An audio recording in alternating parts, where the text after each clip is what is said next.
কি যে ঘটনাটা শেয়ার করব সেটা কিছুদিন আগে ট্যুরে যাওয়ার সময় এক আঙ্কেলের সাথে পরিচয় হয়। সে আঙ্কেলের কাছ থেকে সংগ্রহ করেছিলাম। তো চলে যাই আঙ্কেলের ঘটনায়। আমি ব্যক্তিগতভাবে বেশ ভ্রমণপ্রিয় মানুষ। তাই কিছুদিন আগে ভেকেশনের জন্য আমরা 3-4 জন কাজিনরা মিলে প্ল্যান করি ট্রেনে করে চট্টগ্রাম ট্যুরে যাব। আমরা 4 জন ছিলাম, তবে আমাদের একটা ভাগ্নেও সাথে যাবার জন্য আবদার করে। তাই ওকে সহই ভ্রমণের দিন সন্ধ্যার দিকে আমরা কমলাপুর রেল স্টেশনে যাই। সেখানে গিয়ে আমরা ঠিক রাত 10:30টার একটা লোকাল ট্রেনের টিকিট পাই। যেহেতু শীতকাল ছিল তাই আমরা এসির টিকিট কাটিনি। নর্মালি শোভন যে চেয়ারগুলো আছে ওইগুলোর 5টা টিকিট কাটি। মুখোমুখি 4টা টিকিট পাই আর একটা সিঙ্গেল টিকিট পাই। সিঙ্গেল সিট যেটা সেটা জানালার পাশে ছিল। আমি বরাবরই নিরিবিলি ভ্রমণ করতে পছন্দ করি, তাই আমি সেই জানালার পাশের সিটটাতেই বসি। ওই সিটে বসার কিছুক্ষণ পর একটা ভদ্রলোক আসলো। ভদ্রলোকের বয়স আনুমানিক 45-এর কাছাকাছি হবে বা বেশি হতে পারে, তবে ওনাকে দেখে বোঝা যাচ্ছে উনি বেশ ভদ্র এবং মার্জিত। উনি আসলেন এবং আমার পাশের সিটটাতে বসলেন। যথাসময়ে ট্রেন ছেড়ে দিল। আমি চিন্তা করলাম বসে থেকে কি করব, আমার সাথে যেহেতু নেট আছে তাহলে ভৌতিক কথা শুনি।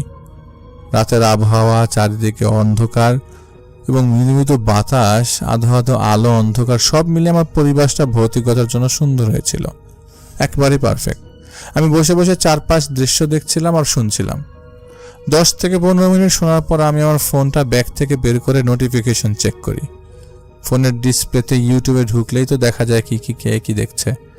আমার ফোনেও ভৌতিকতার ওই লোগোটা উঠে আছে। পাশের ওই আঙ্কেলটা আমার মোবাইলের দিকে তাকিয়ে আমাকে ইশারা দিল, আমাকে কিছু বোঝাতে চাইলো, আমাকে কিছু বলবে বুঝালো। পরে আমি কান থেকে ব্লুটুথ খুলে আঙ্কেলকে জিজ্ঞাসা করলাম, আঙ্কেল আপনি কিছু বলবেন? পরে উনি আমাকে বলল, তুমি কি কোনো ভৌতিক ঘটনা শুনছো? আমি বললাম, জি, আমি ভৌতিক কথা শুনছি। পরে উনি বলল, আচ্ছা একটা প্রশ্ন করি। আমি বললাম, জি আঙ্কেল করেন। বলে, আচ্ছা তুমি কি ভূত প্রেত আত্মা এগুলো বিশ্বাস করো? আমি বললাম যে হ্যাঁ আঙ্কেল, ভূত প্রেত আত্মা বিশ্বাস করি, আর আমি নিজেই ভৌতিকতা নামের এই প্ল্যাটফর্মের সাথে যুক্ত। যখন বললাম যে আমি ভৌতিকতার সাথে যুক্ত, তখন ভৌতিকতায় কাজ করে একজন মডারেটর হিসেবে তখন নিজের মধ্যে একটা প্রাউড ফিল করছিলাম। উনি বলল যে আমি যদি তোমাকে একটা ঘটনা বলি তুমি শুনবা? আমি বললাম, জি অবশ্যই, কেন না। তাছাড়া আমার কাজই হচ্ছে ঘটনা কালেক্ট করা, আর আপনি আমাকে ঘটনা দিলে তো ভালো হলো। পরে আঙ্কেলটা বলল, অ্যাকচুয়ালি এখনকার সিচুয়েশন, কাউকে যদি এই ঘটনা বলতে যাই তাহলে অনেক হাসাহাসি করে, ফান মনে করে। অলৌকিক ব্যাপারটা হচ্ছে নিছক ধোঁকাবাজি হিসেবে ধরে নিতে চায়। জাগতিক বিষয়গুলো তারা সায়েন্স দিয়ে সমান করতে চায়, কিন্তু সব কিছু জানার মতো ক্ষমতা সায়েন্সের এখনো হয়নি।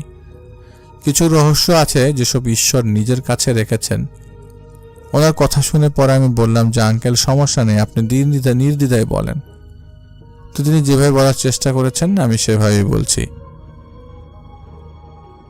ঘটনাটা ঘটছে চট্টগ্রামের পাহাড়ি এলাকার, আর ঘটনা ঘটে ওই আঙ্কেলের ভাগ্নের সাথে। আর উনি বলল ওনাদের এলাকায় এই ঘটনাটা বেশ আলোড়ন সৃষ্টি করা ঘটনা, সবাই জানে। আঙ্কেলের ভাগ্নের নাম সুদীপ। ছেলেটা ছোটবেলা থেকে বেশ ধার্মিক ছিল। ওনারা সনাতন ধর্মের। সুদীপদের বাড়ি ছিল পাহাড়ি সাইডে। সুদীপ এমনিতেই ছোটবেলা থেকে প্রচুর মেধাবী এবং ধার্মিক ছিল। ধর্মকর্মের প্রতি ওর আগ্রহ অনেক বেশি। যে কোনো পূজা অর্চনা যাই থাকুক না কেন সেগুলো খুব ভালোভাবে মেনটেন করতে পারত। তাছাড়া ওদের অনেকগুলো মন্ত্র আছে যেগুলো প্রায় বেশিরভাগই ওর মুখস্থ। সেই সুবাদে সুদীপকে বলতে গেলে সবাই জানে যেহেতু মেধাবী, তবে আবারও যেমন মেধাবী তেমন দুষ্ট, এক কথায় বলতে গেলে ডানপিতে স্বভাবের। একদিনও ও আর ওর কিছু বন্ধুরা মিলে পাহাড়ে যায়। সুদীপরা পাহাড়ে থাকে ঠিকই, কিন্তু ওরা পাহাড়ি না। তো জেনুইন যারা পাহাড়ে থাকে কিছু ছেলে আছে যারা বৌদ্ধ ধর্মের, ওই টাইপের ছেলেদের সাথে সুদীপের পরিচয় হয়। ওদের সাথে মেলামেশা শুরু করে এবং প্রায় পাহাড়ি এলাকায় যায় সুদীপ। একদিন সুদীপ জানতে পারে পাহাড়ে এক তান্ত্রিক আসছে, যিনি কিছুদিন আগে ওই এলাকায় কোনো একটা কাজের উদ্দেশ্যে এসেছিল। সুদীপের বন্ধুদের মাধ্যমে জানতে পারে ওই এলাকায় এমন একটা তান্ত্রিক আছে যে নিরিবিলি এলাকায় তন্ত্রমন্ত্র করে। সুদীপের ছোটবেলা থেকে ধর্মের দিকে, শাস্ত্রের দিকে, মন্ত্রতন্ত্রের দিকে অনেকটা আগ্রহ ছিল। মন্ত্র শিখতে পছন্দ করত। তাই সুদীপ একদিন ওর একজন বন্ধুর সাহায্য নিয়ে সেই তান্ত্রিকের কাছে যায়। তান্ত্রিকের সাথে তার টুকটাক কথাবার্তা হয়। সুদীপ তান্ত্রিককে অনেক অনুরোধ করে কিছু মন্ত্র শেখানোর জন্য, বলে যেসব কাজে আগ্রহ আছে। প্রথমে তান্ত্রিক না করলেও পরে উনি সুদীপের ভেতরে মন্ত্র শেখার, তার কথা বলার ধরন, অ্যাক্টিভিটি ভালো লেগে যায়। মানে ওই মন্ত্র শেখার মতো ফিট মানুষ লাগে তার কাছে। পরে তান্ত্রিক অনেক ভাবনা চিন্তা করে রাজি হয় এবং বলে ঠিক আছে। সুদীপ ওর বাবা মায়ের একমাত্র ছেলে। যিনি আমাকে ঘটনা শেয়ার করছেন তার একমাত্র বোনের ছেলে হচ্ছে সুদীপ। সুদীপের বাবার কিছু ব্যবসা আছে, উনি ওগুলোই দেখাশোনা করেন। সেই প্রেক্ষিতে সুদীপ অনেক আদরের। একদিন বেশ ভোরবেলা সুদীপ সেই তান্ত্রিকের কাছে যায় মন্ত্র শেখার জন্য। সুদীপকে টুকটাক কিছু কাজ করে দেওয়ার কথা বলে এবং সুদীপও সেই কাজগুলো করে।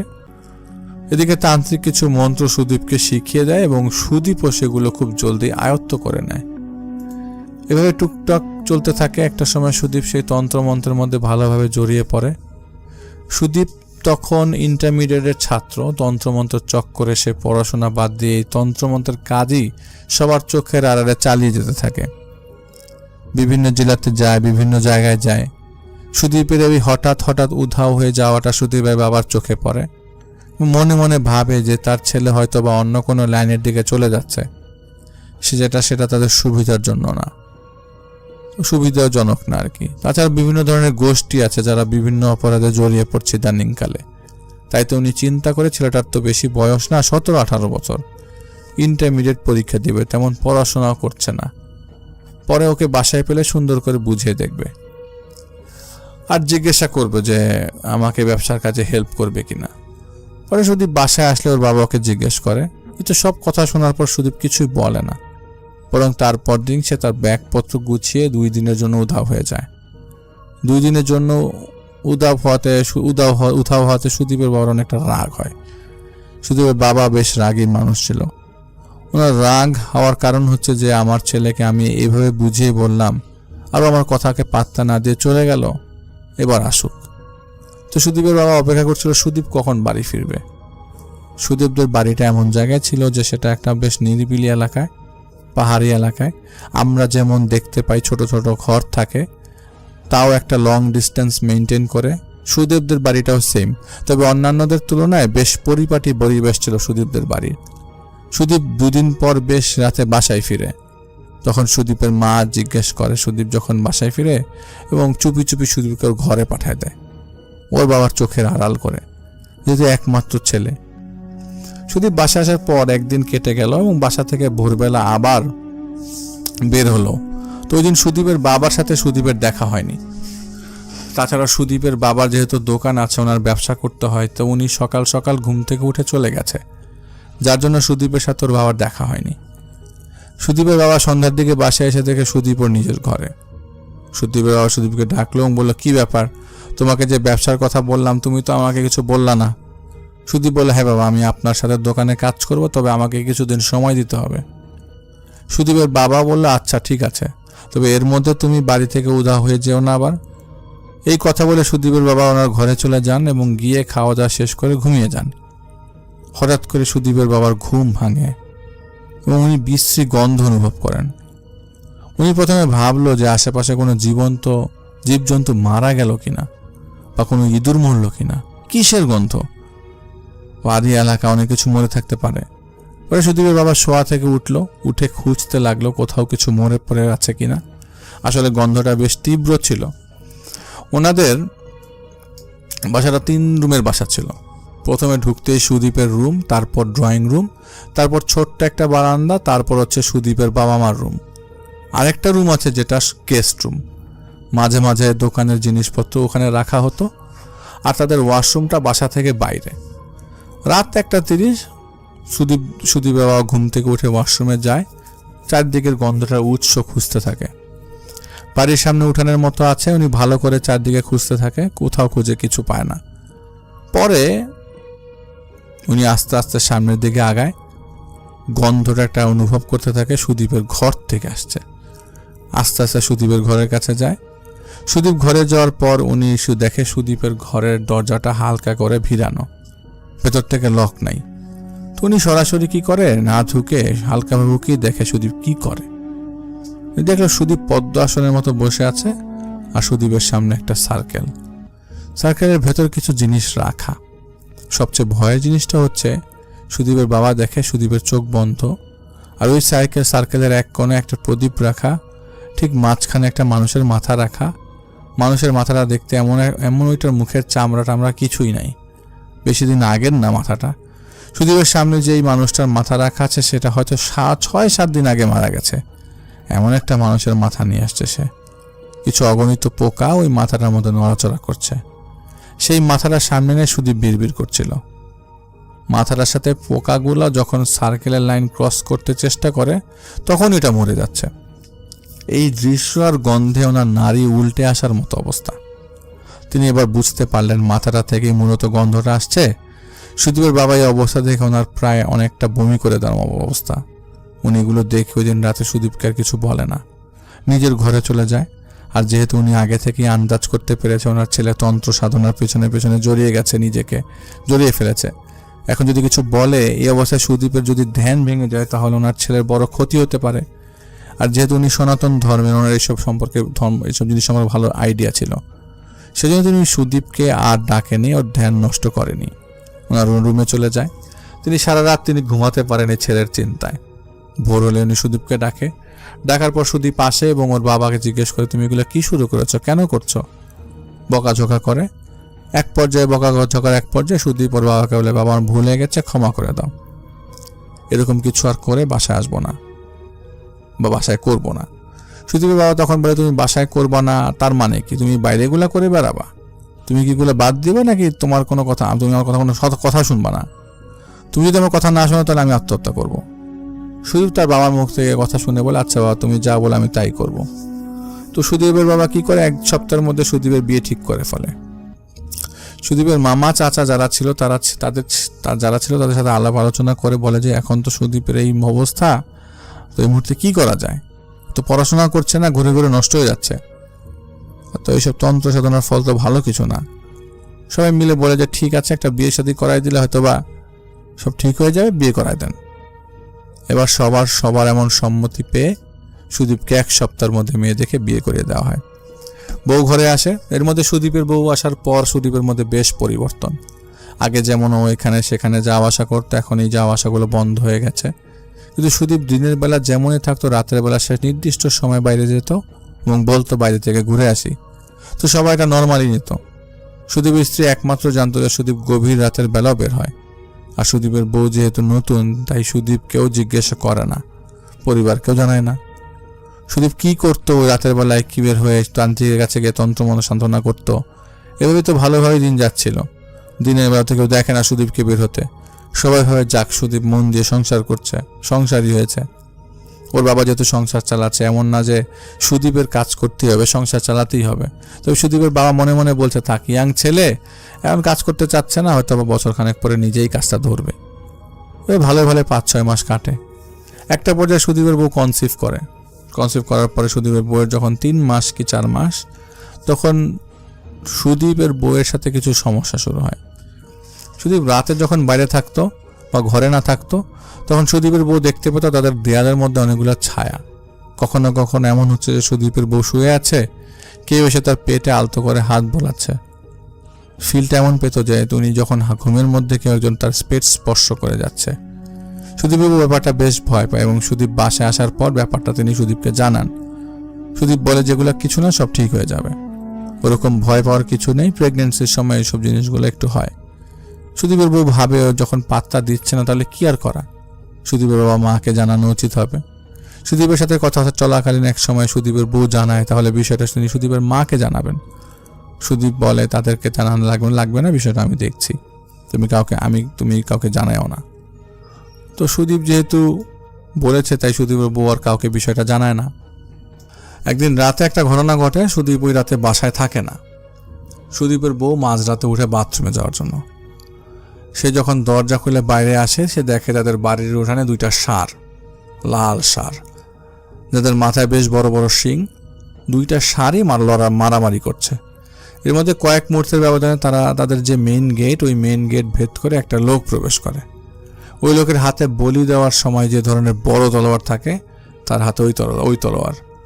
লোকটা তাদের উঠানে এসে ষাঁড় দুটোকে সামনে দাঁড় করায় এবং ওই তলোয়ার দিয়ে হুট করে একটা ষাঁড় গরুর মাথা এক কোপে কেটে ফেলে। ষাঁড় গরুটা ওখানে ছটফট করতে করতে মারা যায়। এরপরে লোকটা তার দিকে রক্ত মাখা সেই তলোয়ার নিয়ে এগিয়ে আসতে থাকে। সুদীপের বউ খুব ভয় পায়। একে তো প্রেগনেন্সি অবস্থা, এই অবস্থায় ভয় পাওয়াতে গেলে জোরে চিৎকার করে দেয় তিনি। সুদীপের বউয়ের চিৎকার শুনে পাশ থেকে ঘর থেকে সুদীপের বাবা মা চলে আসে। বাবা মা আসার পর জিজ্ঞাসা করে কি হয়েছে।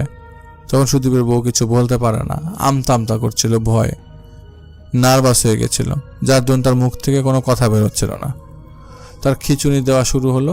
পরে সুদীপের বাবা মা তাকে ঘরে নিয়ে যায়। পরে হাত পা মালিশ করে খিঁচুনি কিছুটা কমায় এবং পানি টানি খাওয়ানো হয়। কিছুটা ধাতস্থ হবার পরে তার বাবা মা জিজ্ঞেস করে সুদীপ কই। পরে সুদীপের বউ বলে উনি তো একটু বাইরে গেছে, কোথায় গেছে আমি জানি না, আমাকে বলে যায় না কখনো। পরে সুদীপের বাবা মা বলে যায় না কখনো মানে কি? তার মানে কি সুদীপকে আরো বাইরে যায়?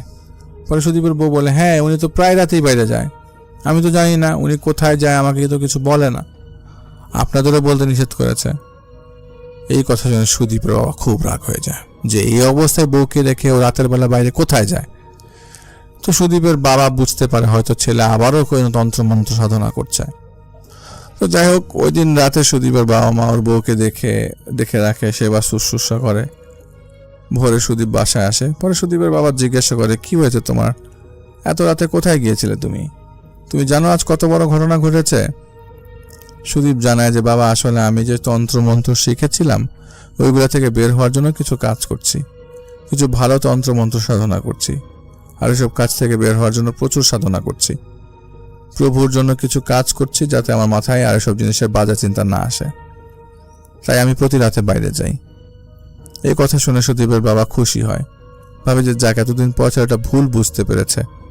পরে সুদীপের বাবা সুদীপকে রাতের ঘটনার কথা বলে। পরে সুদীপ বলে আচ্ছা বাবা সমস্যা নাই, আমি ব্যাপারটা দেখছি, তোমরা ওগুলো নিয়ে ভেবো না। সুদীপের বাবা ভাবে যে আমার ছেলেটা এত সুন্দর করে বুঝিয়ে বললো, প্রভুর সাধনা যেহেতু করছে এটা তো ভালো কাজ, পুণ্যের কাজ, তাই উনি আর বিষয়টা নিয়ে মাথা ঘামায় না। সুদীপ তার বাবা মাকে বুঝিয়ে তাদের রুমে পাঠিয়ে দেয়।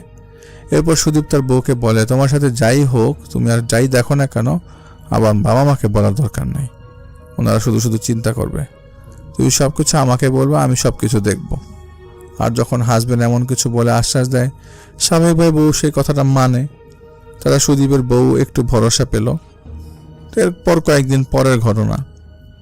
একদিন এমন হয় সুদীপ আর বউ ঘুমিয়ে আছে। সুদীপের বউ ঘুম থেকে উঠে হঠাৎ করে লাফ দিয়ে ওঠে। ওঠার পরপর ওনার খুব শ্বাসকষ্ট শুরু হয়। শ্বাসকষ্ট অনুভব হওয়ার সাথে সাথে উনি পাশ ফিরে সুদীপকে ডাকতে থাকে। উনি যখন পাশ ফিরে ডাকতে যাবে তখন উনি দেখতে পায় সুদীপের চেহারার জায়গাটায় অন্য একটা চেহারা। সচরাচর তান্ত্রিক দেখতে যেমন হয় ঠিক ওইরকম ভাবে একজন মানুষ শুয়ে আছে। এমনিতে তো উনি ঘুম থেকে ভয়ে লাফ দিয়ে উঠেছে, আবার পাশে তান্ত্রিকের মতো একজনকে দেখে উনি আরো বেশি ভয় পেয়ে যায়। তাছাড়া উনি একটা ভয়ের স্বপ্নও দেখেছিল। সুদীপকে ডাকা বাদ দিয়ে সে থরথর করে কাঁপতে থাকে। একদিকে তার শ্বাসকষ্ট বেড়ে যাচ্ছে, অন্যদিকে ভয় চেপে বসেছে। এমন অবস্থায় সে কোনোভাবে খাট থেকে পড়ে যায়। পড়ার শব্দ পেয়ে সুদীপ ঘুম থেকে উঠে যায়। উঠে দেখে ওর বউ পাশে নেই। পরে খাট থেকে নিচে উকি দিয়ে দেখে তার বউ নিচে পড়ে আছে। পরে তাকে উঠানোর চেষ্টা করা হয়। খাটে বসে তাকে জিজ্ঞাসা করা হয় যে তোমার কি হয়েছে, কিভাবে পড়ে গেলে, এসব কথা জিজ্ঞাসা করে। পরে খাটের উপর বসে পানি খাওয়ায়। পরে সুদীপের বউ বলতে থাকে আমি স্বপ্নে দেখলাম প্রথম আমার যখন বাচ্চা পেটে আসাকালীন সময় যে স্বপ্ন দেখি, দুইটা লাল ষাঁড় একটা তান্ত্রিকের মতো লোক এসে এক কোপে মাথা বিচ্ছিন্ন করে দিল, আর একটা ষাঁড় ওইটা দেখে মারা যায়। ঠিক সেই একই রকমভাবে আমি স্বপ্নে আবার দেখতে পাই। আমার শরীরটা ভালো লাগছে না, খুব অস্বস্তি লাগছে। পরে সুদীপ বলে তুমি ঘুমাও, এসব কিছু না, আমি তোমার প্রোটেকশনের জন্য ব্যবস্থা করছি। পরে সুদীপের বউ আশ্বস্ত হয়। আস্তে আস্তে তার শ্বাসকষ্টটা কমতে থাকে। এক পর্যায়ে সুদীপের বউ নর্মাল হয়। নর্মাল হওয়ার পর সে দেশে দিনের মতো ঘুমিয়ে যায়। এর দুদিন পর তাদের একটা পূজা থাকে। তারা পূজায় যায়। যেদিন তাদের পূজা ছিল সেদিন সম্ভবত মঙ্গলবার ছিল। ওনারা পূজা থেকে বাসায় ফেরার পর সুদীপ বাইরে যায়। সুদীপকে তো সবাই চিনে, জানে একটা সাধনা করছে, ভালো কিছু করছে, এজন্য তারা সুদীপকে বাইরে যেতে বাধা দেয়নি। মাঝরাতে সুদীপ কিছু বন্য শূকরের হাড় নিয়ে বাসায় আসে। যেহেতু মাঝ রাতে আসছে তখন সুদীপের বাবা মা ঘুমাচ্ছিল। তো সুদীপ কি করে, শূকরের ওই হাড়গুলা ওই বোর হাতে দেয়। এর মধ্যে থেকে 2টা হাড় তাকে আলাদাভাবে দেয় আর বলে এই 2টা হাড় তুমি তোমার বালিশের নিচে রাখবা। সুদীপের বউ ভাবে যে তার হাজবেন্ড হয়তো তার প্রোটেকশনের জন্য এইগুলো দিচ্ছে।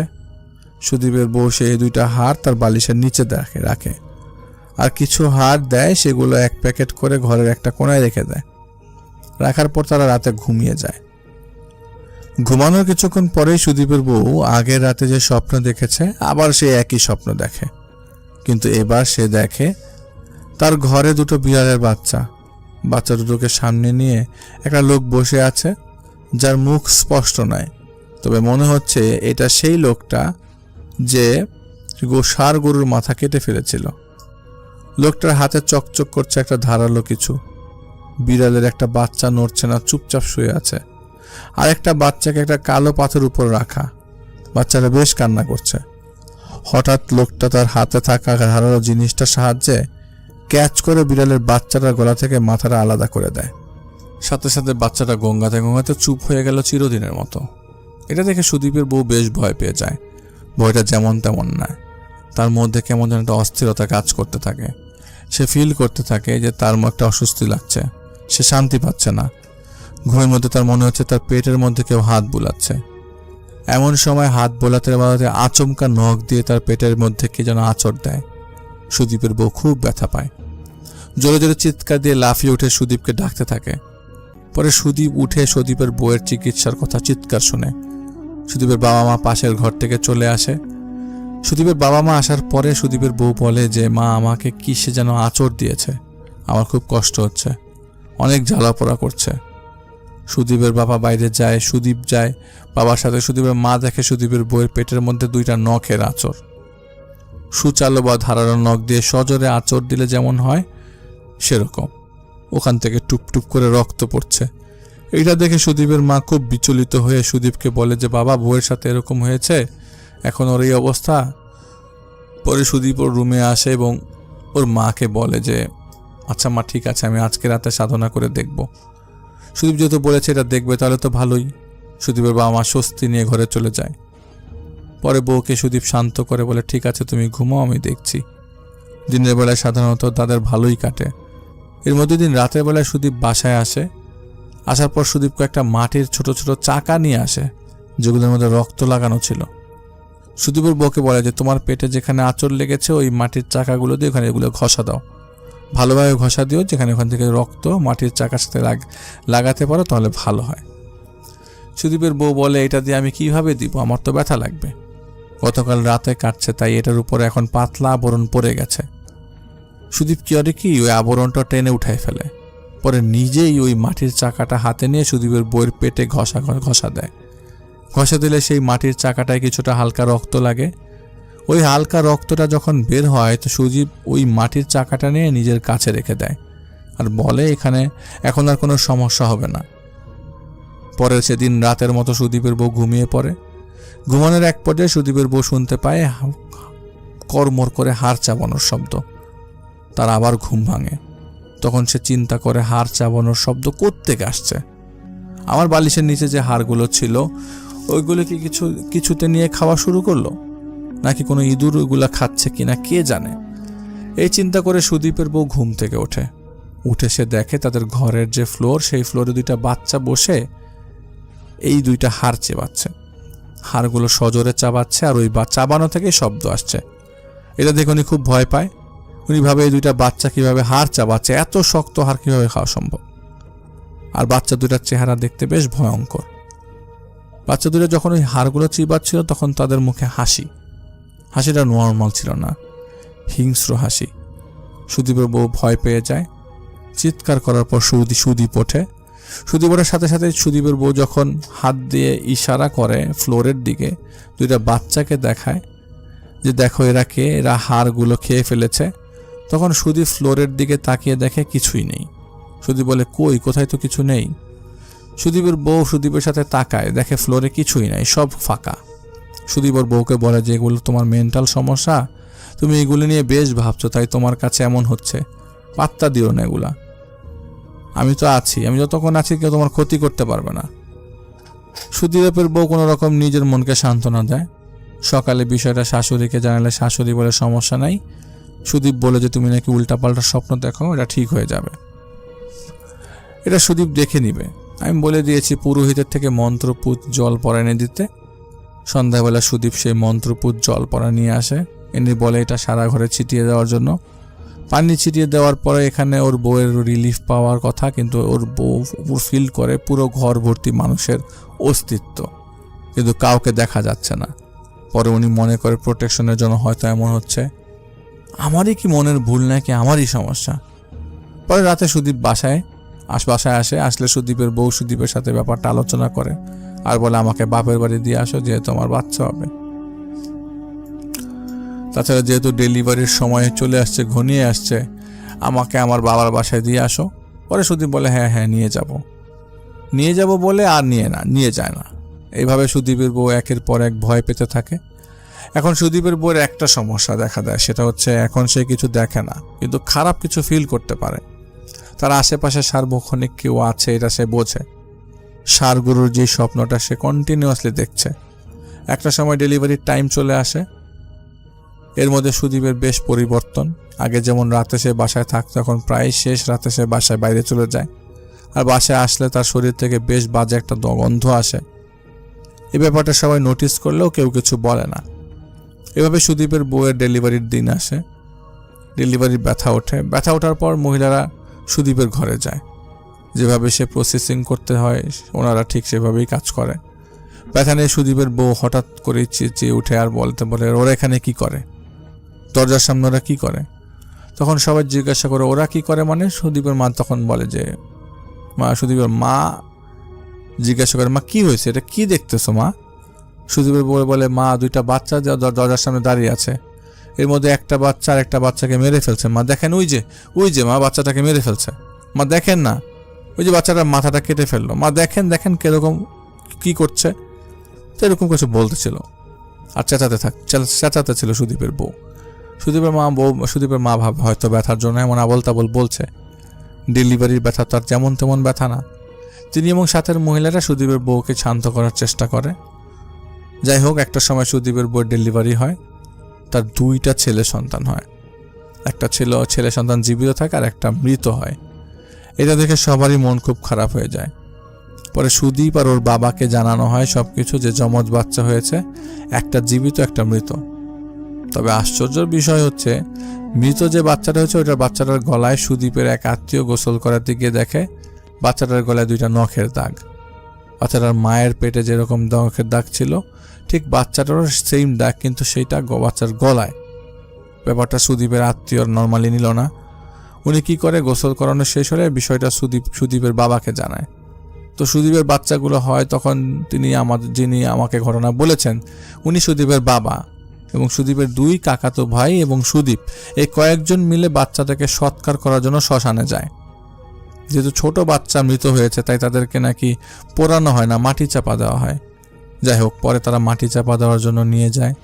এদিকে তো ঘরে সুদীপের জীবিত ছেলে, অন্যদিকে যেটা মারা গেছে ওকে নিয়ে যাওয়া হয়েছে মাটি চাপা দেওয়ার জন্য। শ্মশানে গিয়ে সুদীপ নিজ হাতে একটা গর্ত করে আর সেই বাচ্চাটাকে মাটি চাপা দিয়ে আসে এবং মন্ত্রপুতর জল ওইখানে ছিটিয়ে দিয়ে আসে। সকল কাজ সম্পন্ন করে তারা সকলে বাসায় চলে আসে। বাসায় আসার পর মোটামুটি সবারই মন খারাপ ছিল, কান্নাকাটি করছে যে দুইটা বাচ্চা হলো, একটা জীবিত আর একটা মৃত। যে বাচ্চাটা জীবিত ছিল সেই বাচ্চাটার যেদিন 7 দিন বয়স সেদিন সুদীপ বাচ্চাটাকে কোলে নিয়ে বাইরে যায়। আসলে বাচ্চাটা অনেক কান্নাকাটি করছিল তাই বাচ্চাটাকে শান্ত করার জন্য বাইরে যায়।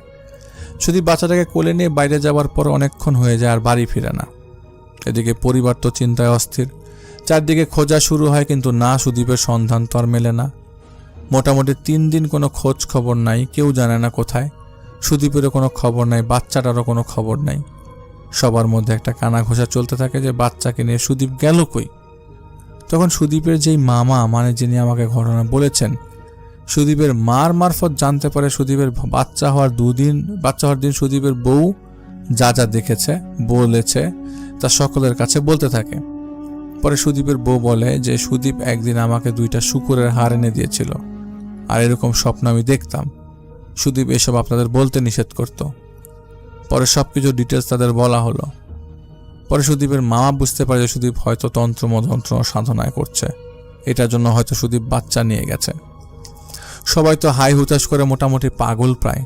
তো সুদীপের যে বন্ধুর মাধ্যমে সুদীপ পাহাড়ের তান্ত্রিকের কাছে যেত, সেই বন্ধুর খোঁজ করা হয়। পরে ওই ছেলেকে নিয়ে সুদীপের মামা, সুদীপের 2 কাকাতো ভাই, পুলিশ আর গ্রামের কয়েকজন মিলে সেখানে যায়। যেহেতু মিসিং ছিল সুদীপ, তাই পুলিশে জিডিপ করা হয়েছিল। ওরা সবাই মিলে সেই তান্ত্রিক যে পাহাড়ে থাকতো সেই পাহাড়ে যায়। সেখানে যাওয়ার পর তারা একটা ছোট ছনের বা ঘর দিয়ে বানানো একটা ছোট্ট কুটির দেখতে পায়। দেখে সেই কুটির দরজাটা বাইরে থেকে আটকানো, বিকট গন্ধ আসছিল ভেতর থেকে। যেহেতু আশপাশটা অনেকটা নির্জন, কোনো মানুষজন যায় না সচরাচর, তান্ত্রিক থাকে, এইটা শুনে তো আর যাওয়া যায় না। পরে ওনারা ঘরে যাওয়ার পর দেখে সুদীপ বাঁধা অবস্থায় মাটিতে পড়ে আছে, তার জ্ঞান নেই, শরীরে মারের দাগ। আর সুদীপের যে বাচ্চাটা, সেই বাচ্চাটার বডিটা পড়ে আছে একটা পাথরের পাশে, কিন্তু মাথাটা নাই। সুদীপের বাচ্চার মাথাও নাই, সেই তান্ত্রিকও নাই। সবাই ভাবে যে এই তান্ত্রিকের পাল্লায় পড়ে সুদীপ তার বাচ্চাটাকে কোনোভাবে বলি দিয়ে দিয়েছে। পুলিশ সবকিছু দেখলো, বডি আর আলামত নিজ হাতে নিল। তবে তারা যখন সেই ঘর থেকে বের হতে যাবে তখন তারা দেখে একটা কোনায় কিছু একটা পেঁচানো।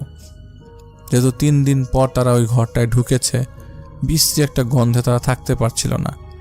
তারা বের হওয়ার সময় দেখে কিছু একটা উঁচুর মতো ঢাকনার মতো একটা দিয়ে ঢাকা।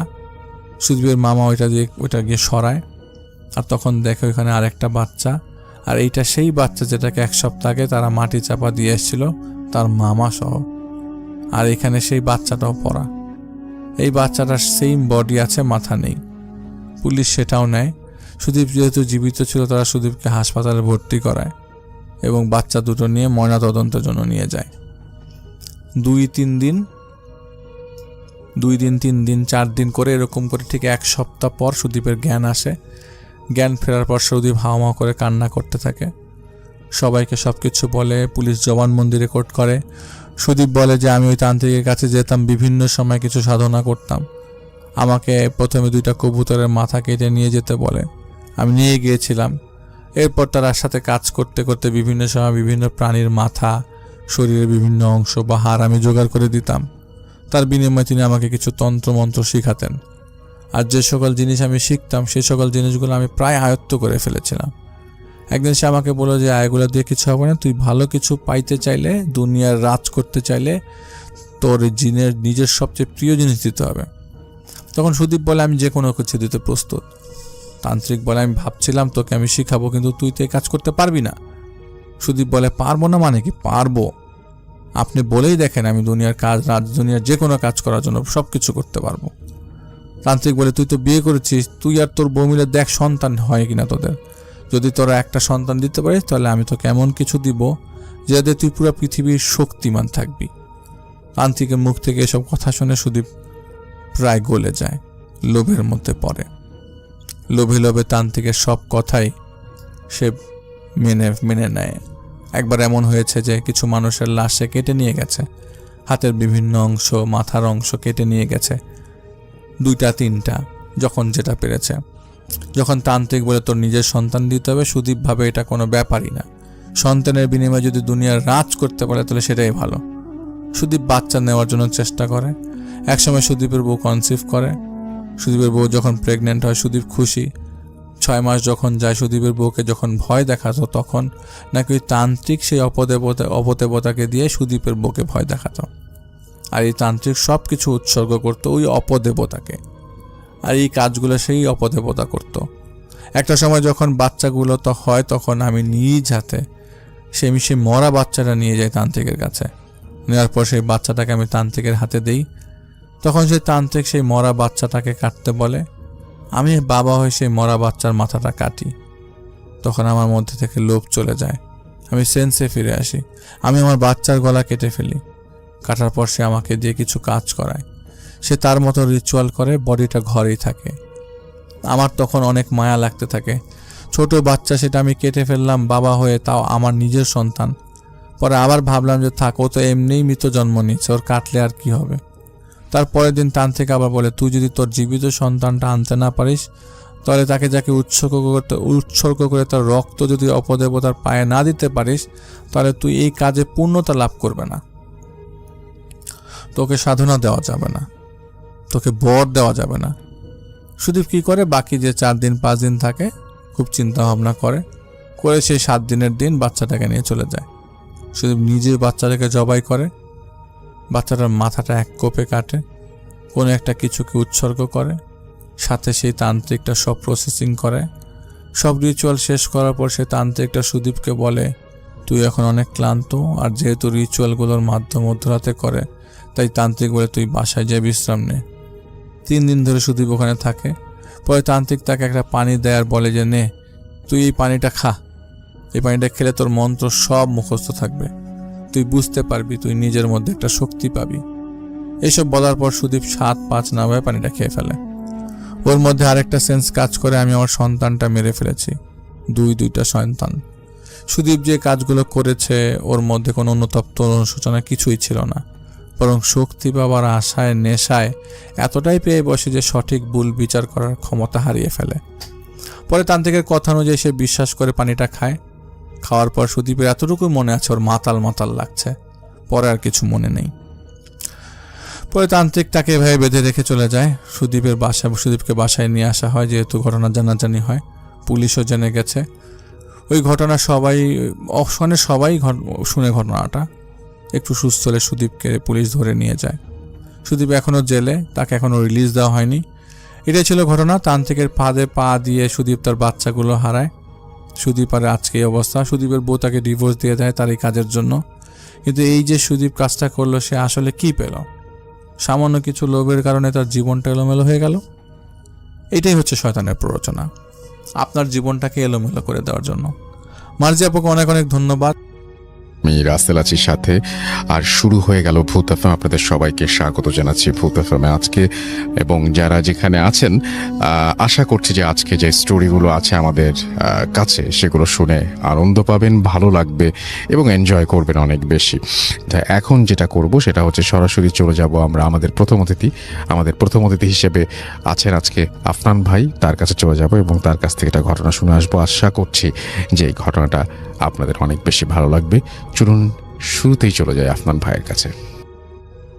তো শাহিন ভাই জানিয়েছেন যে ছোটবেলাতে উনি ওনার মায়ের কাছ থেকে অনেক ঘটনা শুনেছেন, অনেক ঘটনাই ভুলে গেছেন, কিছু কিছু মনে রয়েছে। তার মধ্য থেকে 2টি ঘটনা আমাদেরকে পাঠিয়েছেন।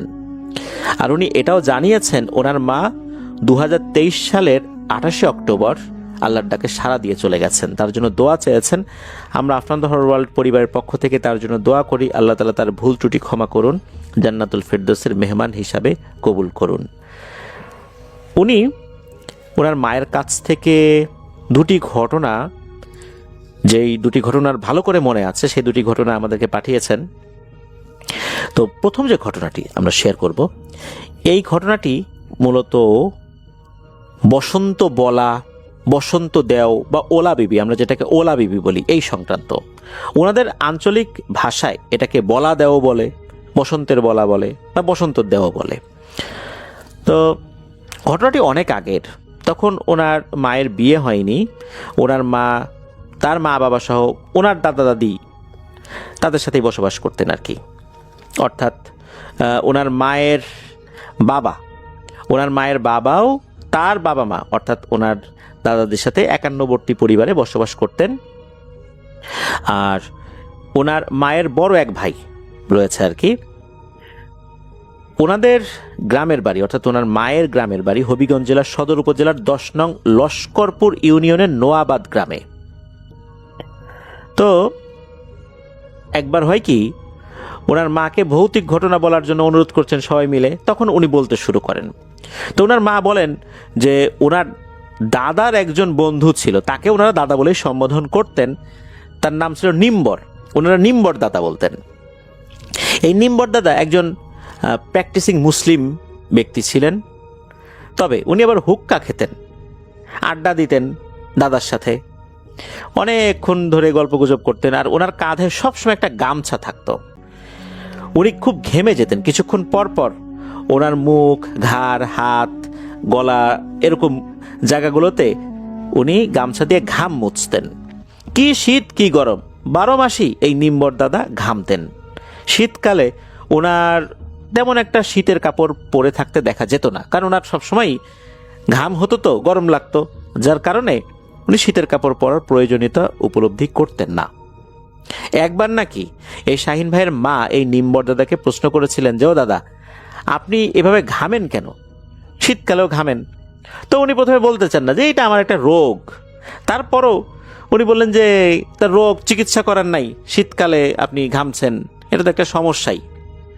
তো উনি কথা বলেন না।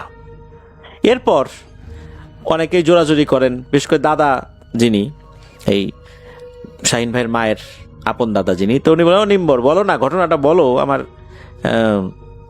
নাতিপুতিদেরকে ঘটনাগুলো বলো, ওরাও শুনুক, ওরাও জানুক। তখন নাকি উনি বলতে শুরু করেন। তো নিম্বর দাদা উনি যেভাবে বলেছেন সেটা হচ্ছে যে ওই সময়, অর্থাৎ উনি যখন ঘটনা বলেছেন তার সাথে যদি এখনকার সময় মিল করা হয়, এখন থেকে প্রায় 90 বছর আগের ঘটনা, প্রায় 100 বছরের কাছাকাছি সময়, তখন বসন্ত রোগের প্রকোপ অনেক বেশি ছিল। এক গ্রামে যদি বসন্ত রোগ দেখা দিত তো আর রক্ষা নাই, মহামারী আকারে দেখা দিত। ঘরে ঘরে শুরু হতো মৃত্যুর মিছিল। কোনো বাড়িতে দেখা দিলে সেই বাড়ির প্রায় সদস্যই মারা যেত, লাশ দাফন করার লোকও পাওয়া যেত না, এমন একটা অবস্থা। কিন্তু এই নিম্বর দাদা ছিলেন ব্যতিক্রম।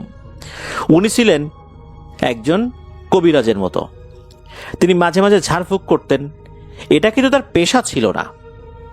শুধু ওনার কাছে কেউ আসলে উনি রুকিয়া করে দিতেন, আর শরিয়া সম্মতভাবে উনি রুকিয়া করতেন। এর বিনিময়ে কারো কাছ থেকে কোনো ধরনের টাকা পয়সা, কোনো ধরনের বিনিময় নিতেন না, শুধু সোয়াবের নিয়েতে আল্লাহ তাআলার সন্তুষ্টির আশায় মানুষকে সাহায্য করতেন। এই কারণে বেশ নামডাক ছিল এই নিম্বর দাদা। উনি সবসময় পাক পবিত্র থাকার চেষ্টা করতেন। একবার উনি শুনতে পেলেন যে বিভিন্ন গ্রামে হঠাৎ করেই মহামারী আকারে বসন্ত রোগ দেখা দিয়েছে, মানে একসাথে কয়েক গ্রামে এটা দেখা দিয়েছে।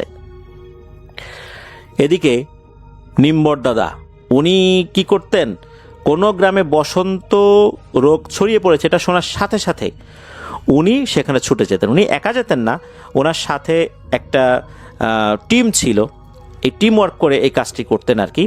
তো উনি যেই গ্রামে যেতেন সেখানে ওনার মতো করে রুকিয়া করে ওই বসন্তের বলা দাও বা ওলা বেবিকে উনি তাড়িয়ে দিতেন। দেখা যেত যে উনি রুকিয়া করার পর আল্লাহর রহমতে সেই গ্রামের বসন্তর প্রকোপটা একদম কমে যেত, নতুন করে কেউ আক্রান্ত হতো না, যারা আক্রান্ত হয়েছে তারাও আল্লাহর রহমতে আস্তে আস্তে সুস্থ হয়ে যেত।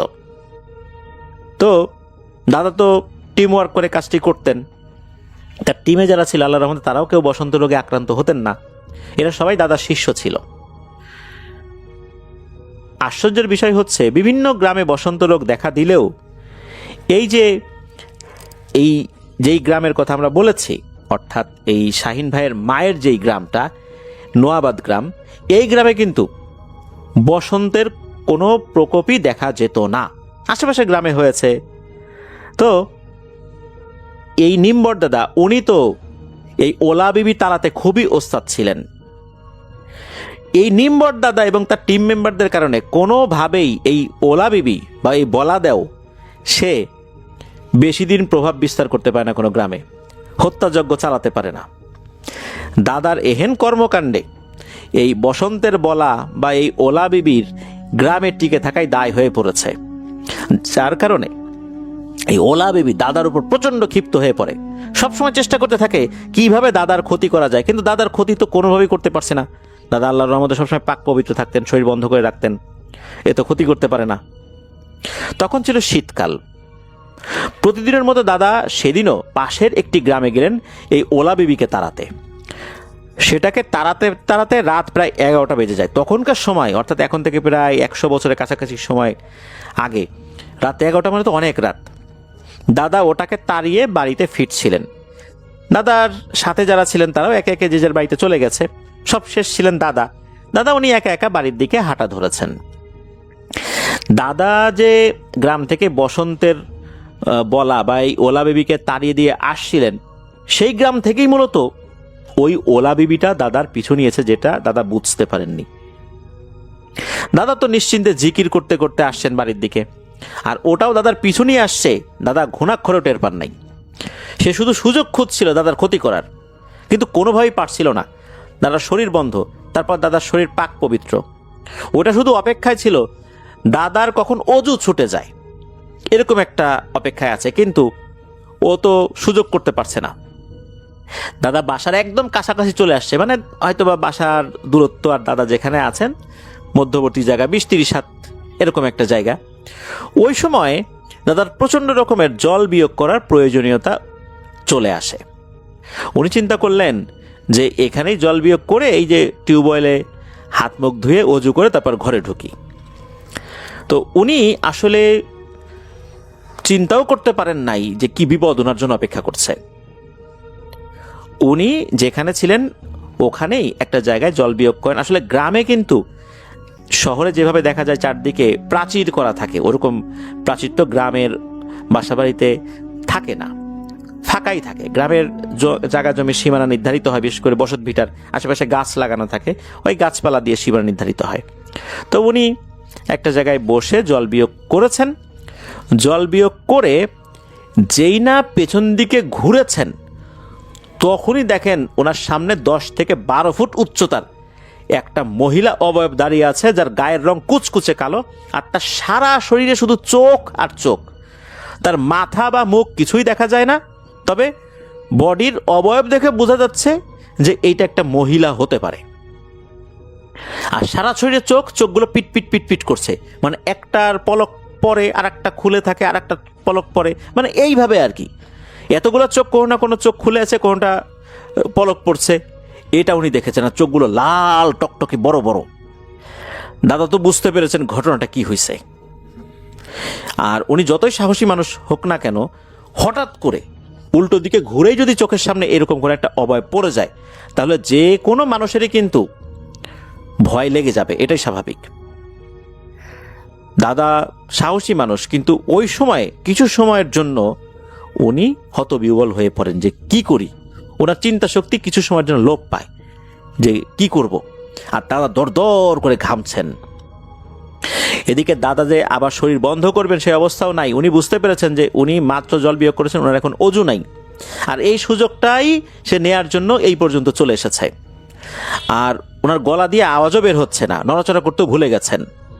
মনে মনে আল্লাহকে ডাকছেন। হঠাৎ করে সেই ভয়ঙ্কর অবয়বটি খুব ভয়ঙ্কর রকমের গম গম করে আওয়াজ করে নারী কণ্ঠে বলতে লাগলেন, কিরে নিম্বর, এখন তুই কি করবি? তুই আমার অনেক ক্ষতি করছিস, তোর জন্য আমি কোনো গ্রামে গিয়েই সফল হতে পারি না। আমি যেখানেই যাই তুই তোর দলবল চেলাগুলা নিয়ে সেখানে হাজির হোস, আর তুই আর তোর দলবলগুলো আমার কাজের 12টা বাজাই দিস। তোর জন্য আমি কিছুই করতে পারি না। আমার সমাজে আর মুখ নাই। আমার সমাজের অনেকেই বিভিন্ন গ্রামে গিয়ে বসন্ত রোগ ছড়াই দিয়ে কত মানুষকে হত্যা করে তারা শক্তিশালী হয়ে যাচ্ছে, আর আমি তোর যন্ত্রণায় কিছুই করতে পারি না। তোর উপর আমি বেজায় রাগ। আজকে তো শেষ দিন রে। দাদার শরীর কিন্তু ভয়ে দর দর করে ঘেমেই চলছে। তখন দাদার কিছুটা হুঁশ ফেরত আসে। উনি ভাবলেন যেভাবেই হোক এখান থেকে দৌড়ে ঘরে চলে যেতে হবে, এছাড়া উপায় নাই। কারণ উনি তো এখন দোয়া দুরুদ পড়লে কাজ হবে না, সেভাবে ঠিকই ধরে ফেলবে এই ওলা বিবি। উনি কিভাবে যেন আল্লাহর নাম নিয়ে ওইটাকে পাশ কাটিয়ে ঘরের দিকে দিয়েছেন দৌড়। উনি চিন্তা করলেন এইটা বুঝি এখনই ওনার সামনে এসে পথ আগলে ধরে বা পেছন থেকে খপ করে টেনে ধরে, কিন্তু না, সেটা আর হলো না। উনি এক দৌড়ে ঘরের বারান্দায় গিয়ে উপর হয়ে পড়ে গেলেন। আর দাদা দাদিকে ডাকছেন, তো দাদিও বের হয়ে আসেন। দাদি ঘুমান নাই, ওনার দেরি দেখে উনি ঘুম আসতে পারছিলেন না আর কি। উনিও দ্রুত বের হয়ে আসছেন। বের হয়ে কিন্তু উনি আর ওই দাদি উনি আর ওই ওলা বিবিকে দেখেন নাই। দাদাকে তাড়াতাড়ি ধরাধরি করে ঘরে নিয়ে গেলেন। দাদা অবশ্য জ্ঞান হারাননি, ভয়ে কাঁপছিলেন। একটু স্বাভাবিক হতে তখন দাদিকে বলেন যে ঘটনাটা কি হয়েছে। এরপর দাদি বলেন, আল্লাহ সহায় ছিলেন বলেই বেঁচে গেছো, বহু মানুষের দোয়া তোমার সাথে আছে, এজন্য আল্লাহর রহমতে কিছু করতে পারে নাই। ওদিকে দাদার শরীর কিন্তু ঘেমেই চলছে। তো এই ঘটনার পর থেকে ওই ওলা বিবি কখনোই কিন্তু দাদার পিছু নেয়নি, এটাই একটা আশ্চর্যের বিষয়। আর এই ঘটনার পর দাদার কিন্তু জ্বরও হয় নাই। কেন ওই ওলা বিবি দাদার পিছু নেয়নি, কেনই বা দাদার জ্বর টর হয় নাই, এটা জানা যায় না। তবে এই ঘটনার পর থেকেই নাকি দাদা সবসময় ঘামতেন। উনি সবসময় একটা গামছা রাখতেন, গামছা দিয়ে ঘাম মুছতেন। পৌষ মাঘ, কি শীত কি বর্ষা কি গরম, সবসময় দাদা ঘামতেন। দাদা স্বাভাবিকভাবেই মারা গেছেন, তবে উনি আমৃত্যু এভাবেই ঘেমেছেন। এটি ছিল ঘটনা, বেশ অদ্ভুত একটি ব্যাপার। এবার যাই দ্বিতীয় ঘটনায়। এই ঘটনাটি শাহিন ভাই ওনার মায়ের কাছ থেকে শুনেছেন, আর এই ঘটনাটি ঘটেছিল ওনার দাদার বাবা, অর্থাৎ এই শাহিন ভাইয়ের মায়ের দাদার বাবা আর দাদার চাচা, অর্থাৎ ওনারা দুই ভাই ছিলেন, বড় বাবা আর বড় বাবার ছোট ভাই তার সাথে। তো এটা তো অনেক আগের ঘটনা, এখন থেকে যদি হিসাব করা হয় তাহলে 120, 30, 40 বছর আগের ঘটনা আর কি। ওই সময়ে ওই বড় বাবার বয়স ছিল 17-18 বছর, আর ছোট ভাইয়ের বয়স ছিল আনুমানিক 13-14 বছর। বড় বাবার নাম রিয়াসত উল্লাহ আর ছোট ভাইয়ের নাম আসগর উল্লাহ। তো দাদাবাড়ির ঠিকানা তো আমরা প্রথম ঘটনায় বলেছি। এই দুই ভাই ওনারা গরু বিক্রি করার জন্য গরু বাজারে নিয়ে গেলেন। তখন তো যোগাযোগ ব্যবস্থা এতটা উন্নত ছিল না, পায়ে হেঁটেই সবাইকে যাতায়াত করতে হতো। বাজার ছিল বাড়ি থেকে প্রায় 8 থেকে 10 কিলোমিটার দূরে। বর্তমান হিসাবে এটা কোনো দূরত্বই নাই, কিন্তু তৎকালীন পায়ে হাঁটা পথ হিসাবে তো অনেক দূরত্ব। তারা খুব ভোরে গরু নিয়ে বাজারের উদ্দেশ্যে রওনা হলেন, বাজারে পৌঁছেও গেলেন। তখনকার সময় কিন্তু নিজের গরু নিজেই ক্রয় বিক্রয় করতে হতো। এখনকার মতো এই গরু ছাগলের বাজারে আমরা যে দালালের দৌরাত্ম্য দেখি, তখন কিন্তু এরকম ছিল না। সারাদিন দর কষাকষি শেষ হলে একটা পর্যায়ে সেটি বিক্রি হয়ে গেল, বেশ ভালো দামে বিক্রি হলো। দুই ভাই খুশি মনে বাজার সওদা করতে লাগলেন। বাজার করতে করতে বেশ রাতই হয়ে যায়, ওনারা আসলে বুঝতেই পারেননি। তো বেশ রাত হয়ে যায়, তখনকার সময় রাত 8টা-9টা মানে তো অনেক রাত। এদিকে ওনারা বেশ ভালো দামেই তো বিক্রি করেছিলেন। বাজার শেষ করে বেশ পেট ভরে মিষ্টি মন্ডা খেয়েছেন। ওনাদের বয়স তো তখন খুব বেশি না, আর ওনারা ওই বাজারে ওই গরুটা বিক্রি করে যে টাকাটা পেয়েছেন ওনারা একটা ছোট ব্যাগে রাখলেন। ওই ব্যাগটা অনেকটা মোজার মতো, আমরা যে মোজা পরি না পায়ে, অনেকটা সেই মোজার মতো। ব্যাগের মুখে একটা ফিতা থাকতো, ফিতাটা একটু লম্বা হতো, সেই ফিতা ধরে একটু টান দিলে ব্যাগের মুখটা আটকে যেত, আবার মুখটা চওড়া করলে ফিতাটা একটু ভিতর দিকে ঢুকে যেত। এখনও কিন্তু এরকম কিছু কিছু ব্যাগ দেখা যায়। আর ফিতার লম্বা অংশটা দিয়ে ব্যাগটিকে কোমরের সাথে বেঁধে রাখা হতো, তার উপরে লুঙ্গি পরা হতো। বাইরে থেকে বোঝা যেত না যে টাকার ব্যাগ ভেতরে রয়েছে। হবিগঞ্জের স্থানীয় ভাষায় এই ধরনের ব্যাগকে নাকি টাকার ক্ষতি বলা হয়, খ তৈরশিকারে তি, ক্ষতি। তখনকার লোকজন টাকা রাখার জন্য এই ধরনের ক্ষতি ব্যবহার করত। তো ক্ষতিটার কথা আমরা কেন বললাম এটা একটু পরেই বোঝা যাবে।